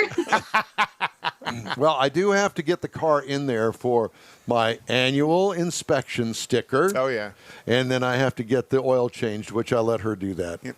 I'm not going to attempt to crawl underneath a car that's about 3 inches off the ground. get That's Jeff to not do going it. to happen. Yeah, but the other thing about it is it's a 20-year-old car. You need to have experienced eyes looking at it, which is what we've been talking about the whole time. All the other things that go along with that, yeah. So you can expect an appointment from me here in the not-too-distant future. Let's set it up now. Is Don part of your Car Smart? Service Smart? Service yes, Smart Saturday? so Don is in the Service Smart program, so At we look least over his car At least he's got completely each something time he smart comes in. going on. That's the only thing I've got smart going on. I can promise you that. Look at this. Here I am sitting with these three bozos here. With a raccoon hat on your Raccoon cap. Oh, gosh. Well, Don, whenever you're ready, you could just visit professionalautocare.com, and there's a giant book now button right on the homepage. And then I'll just go ahead and direct that to the Princess of Car Care, and you'll know who it is. Sure, you can book the appointment with me. Sure. Perfect. Okay. Well, look for that. It's coming soon. It's sitting on my desk of things to do. Okay. Thank you guys so much. Thank you. Thanks, Carolina. It's always a pleasure to talk to you. Carolina Serratos with Professional Auto Care. And if you live, especially on the southwest side of town, you need to be taking your car to her. Yep. She's over there right off of Bissonnette and 59, the Southwest Freeway. It's a shop that's been there for a long, long time. Her dad started it. She's kind of taken over everything over there and does a great job. Yes, she does. And she knows her stuff very well. Just look for the big glow in the sky that's glowing off the over the Princess of Car Care. Yeah, That's it. Hey, we'd love to hear from you anytime. Just shoot us an email. The address is info@inwheeltime.com. Time now for some of the stories making automotive news headlines. I'm kind of early on this, but I did want to bring up something else that I found on Automotive News today. Stellantis and its Mopar unit plan an array of concepts to be shown at the SEMA show that opens, I believe, on Monday out in Las Vegas. Yes. Jeep is stretching the Wrangler into a 3-row trail cruiser with a new concept plan for the 2021 SEMA show. Stellantis said the Wrangler Overlook concept was extended 12 inches to hold a third row and includes a custom modular roof line that is 5 inches taller than the standard SUV for more interior headroom. Like a Vista Cruiser. Yeah. Kind of like it. that. Yeah. It's really cool. Because there's a little light coming through it. Yeah. Yeah. So it's 12 inches longer than the 4-door Wrangler. They're going to sell this. You know they They're are. going to sell out the of it. daylights out of that. Yeah, exactly. Okay, the concept has black catskin leather seats and a black leather-wrapped dashboard. I wonder how many cats they had to do. I don't know. It's just like a sofa in the Automaker house. said outdoor views are enhanced with dual side and 3 front-facing windows above the second and third rows. Concept features a removable one-piece Freedom top with flip-up glass sunroof panel that opens the view over the driver and front passenger. The concept is one of 7 custom vehicles that Stellantis has created for the show. The other concepts are an accessory-packed Jeep Wrangler 4xe, the electric, the Grand Cherokee L Breckenridge, the Kaiser Jeep M725, Kaiser Jeep. the Ram 1500 TRX Rex Runner, the Ram 1500 Outdoorsman, and the Dodge Challenger Holy guacamole. Would you like to see the interior on that? Take a look at the interior on that. Oh, gosh. A yellow and green. Here, hold that plaid. up, Conrad. Oh, my gosh. Hold that up. Yeah, you're going to like that. And Ford's going to match that because they're bringing 6 Broncos, the Wild Sky High 2-door, a slammed 4-door, the 4Runner convertible, the Tri-Trax, which is going to have tracks on it instead of tires, the lifted sport model, and then a slammed sport model. So everybody's going to SEMA bringing all their toys. Well, you saw it. I had the actual Bronco here, not that. You had the Sport. No, not the Sport. No, you had the 2-door. That's right, yeah. I had the Sport, but I also had the 2-door Bronco with the 6-speed manual transmission. Do you need a hair thing? No, I don't. I just like to play with it. He needs a barrette. I can't help that. He needs to learn how to flick his hair. Woo! There you it's go. not there; it's his tail. You flick your But tail. I really Quit rubbing of it. all the cars that I have driven all year long, that Bronco, buddy, that is the cat's meow. It was nice. And, I like the big did it doors. attract a lot of attention as well? all over the place. But besides that, I just think that it's well built, well thought out. They've done a great job on it. Clearly, they've had decades to think about this, with the Jeep Wrangler being slammed into their face all the time. They're thinking, we really need to bring this thing back the way that it originally was. Not the O.J. Simpson truck version. Not that. No. This is not that. So you also heard GMC is rolling out an up level to the Denali. Like the Denali 1500 pickup truck isn't a real high level built vehicle. They're going to sell a Denali Ultimate, and it's going to start at $80,000 and then option up from there. Come on. No. Well, I mean, that's pretty much the way things are going these days. People are out there, they've got money, and they're spending the money. And people should be kind of happy because they're starting to see shipments of vehicles, at least I know from General Motors and from Ford, that have been on hold in storage lots waiting on all these chips to show up. Well, the manufacturer's been starting to get more and more chips, and General Motors has been expediting pickup trucks out of their storage lots with chips installed. I got a very interesting story here that I picked up this week. Brembo, the brake maker, going to launch a new intelligent braking system called Sensify in 2024. Sensify can operate independently on each of the vehicle's 4 wheels, and it could be the first application of an active braking system. Sensify combines the current Brembo product portfolio of calipers, discs, and friction materials with digital technology and artificial intelligence to create a flexible and innovative ecosystem that includes software, predictive algorithms, and data management to control the brake system digitally, which it is not now. Current braking systems use hydraulic calipers that apply the same braking force to each wheel. When a wheel loses grip, the ABS system opens the caliper to regain grip, and then braking is resumed. In Sensify, 2 control units, one for the front axle and one for the rear axle, apply the desired braking force to each individual wheel. The braking process uses electromechanic actuators that have a faster reaction time compared to a hydraulic system. As with any new technical innovation, Sensify will first be introduced into more expensive premium models, but it also has a big potential for light commercial vehicles and heavy trucks. So new stuff coming from Brembo. So you're thinking that, I mean, it sounds like you're talking about an automatic braking system to where the driver is taken out of. No, not that. It's the way that the brake is actuated. The mechanical side of it. No, I'm with you, but I'm thinking about, we've got this active cruise control to where you come up behind a car, the system is going to slow you down. So why couldn't that same system be applied to the brakes? Because you're talking about the hydraulic system. It is. And this is not that. This is electronic. So now we're going brake by wire. Brake by wire. I was just thinking. That's what I'm saying, though. Why not apply that to that same sensor that slows you down? Be easy enough to do. Yeah. So if you're going to hit somebody, it knows to. Well, and the vehicles have that on it already. There's already these panic stop brake absolutely. actuations that scare me. That they should, because you're not paying attention. No, I am paying If it has attention. to activate, it should scare you. I am paying attention. Just pay attention. Driving with no hands. Hey, let's clap a little bit. Yay! Yeah, there's that too. That too. I mean, that is Go out and buy a Lyric and support Cadillac. I think Lyric sold out. We're trying to get them. We're trying to get them on the show. I'm trying to get one in my New driveway. Z06 will go much faster than its Stingray stablemate 0 to 60 time of 2.9 seconds. It offers a different kind of high performance. The new generation Z06, a 2023 model, has a snarling, high-revving, 32-valve, 5.5-liter, double overhead cam V8 with a flat plane crank. Engine can rev to a dizzying 8,600 RPM, 2,100 RPM higher than the V8 in the Stingray today. Oh, boy.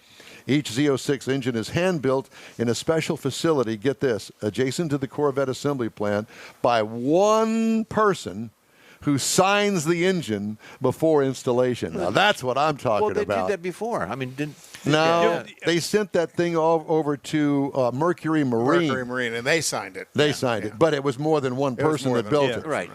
Because the Z06 has bigger, fatter tires and the engine requires more air, the car's body has been slightly redesigned. The Z06 is 3.6 inches wider than the Stingray and can ingest more air through the side vents. Z06 gets unique front and rear fascias, which channel air to radiators to keep the engine running cooler under duress. I like that word. Duress. The Z06 uses weight-saving 21-inch rear and 20-inch front carbon fiber wheels made by Carbon Revolution of Australia. The only transmission available is an 8-speed paddle-shifted dual-clutch automatic. Don't touch curbs with carbon fiber wheels. Oh my God. You'll grind it right off of there. So what happens when this one person decides to take the day off, gets sick, doesn't want to come to work? Because they used to say Fridays and Mondays were the worst day to buy a car for a car. Well, there's multiple one persons there. All right, you know, just making there's each of them are building engines. Responsible for a engine. There may be 6, 8, 10 different people there. It's not just one person. But signing the engine is not unusual in the automotive world. Aston Martin's done it for years. Jaguar has on some high-level vehicles. I believe Rolls-Royce has plaqued their cars for years. Yeah. AMG, Mercedes also have their builders' signatures on them. Yeah. So. Don used to sign the walls, bathroom walls. Yeah. Still do. Yeah, very good. And actually, there's some of my names on some of the bathroom walls as well. I usually put it on there whenever I can. That's right. Ray, whatever. For I just a bad go by time, anything. call Bad Don. time. Last story. Uber drivers in the U.S. will be able to offer services with Tesla electric vehicles rented from Hertz Global Holdings from November 1st. Hertz also said it signed up Carvana to sell off rental vehicles it no longer wants. Taken together, the deal represents a trifecta of aggressive and innovative initiatives with the potential to upend the rental car business and hasten the transition to greener fuel sources. The car order on Monday, the largest ever for EVs, is, drumroll please, $4.2 billion. Yes. Was such a watershed moment that it propelled Tesla Incorporated's valuation past the $1 trillion mark. Way. Now, $1 trillion. So keep the comments short because we're almost out of time. There you go. Comes with a it's long short. I don't extension understand cord. why we're still sending our tax dollars to Tesla to help them out if they're making that kind of money. That's all I'm going to say. Houstonian-owned Bayway Chrysler Dodge Jeep Ram has the most sought-after models in the Houston area today. When you're in the market for a new or used vehicle, you now have a place to go. Bayway will beat any competitor's written price on the new vehicle you choose or pay you $1,000. Bayway Chrysler Dodge Jeep Ram is easy to get to on Highway 225 near the Beltway in Pasadena. Whether it's online or in person, you'll be welcomed like one of the family. Bayway Chrysler Dodge Jeep Ram.com. Tailpipes and Tacos, Houston's premier monthly cruise-in, will return Saturday, December 18th to the Loopy Tortilla Tex-Mex in Katy. Tailpipes and Tacos wants to thank all of the participants and fans who've enjoyed the collector cars, hot rods, customs, originals, and resto mods, and everything in between. We'll be taking a break for Thanksgiving and Autorama, but we'll be back for a great Christmas cruise-in on December 18th, so make plans now. You know that Tailpipes and Tacos is the Houston area's coolest cruise-in, a place you'll see friends, family, and the finest cruise-in cars in the Houston area. It all happens at the Lupi Tortilla Tex-Mex in Katy on the Grand Parkway at Kingsland Boulevard, just south of I-10. Get your ride ready for a very special Christmas cruise-in, Lupi style. It's Tailpipes and Tacos, Saturday, December 18th. The In-Wheel Time Car Talk Show will be there too. Let's celebrate the Christmas season together at the next Tailpipes and Tacos on December 18th. We'll see you then, weather permitting. Gulf Coast Auto Shield has moved to a more convenient location. Now you can visit John Gray and his staff of dedicated professionals at their new shop on the South Sam Houston Parkway between Belford and Airport in Southwest Houston. Gulf Coast Auto Shield is the best at paint correction and ceramic coatings. Clear bras and custom wraps are specialties that only Gulf Coast Auto Shield installs with award-winning accuracy, and all their services come with a warranty. Lamborghini, Aston Martin, Porsche, and Ferrari owners depend on Gulf Coast Auto Shield for their specialty services, and you should too. The In-Wheel Time Corvette and Cutlass have both been massaged by Gulf Coast Auto Shield, so isn't it time your vehicle visit their new shop in Southwest Houston? Call John Gray today at 832-930-5655 or visit online at gcautoshield.com. That's gcautoshield.com. Paint, coatings, wraps, and more at gcautoshield.com. Well, that's a wrap for another episode of the In-Wheel Time Car Show. When you're on our Facebook page, please give us a like.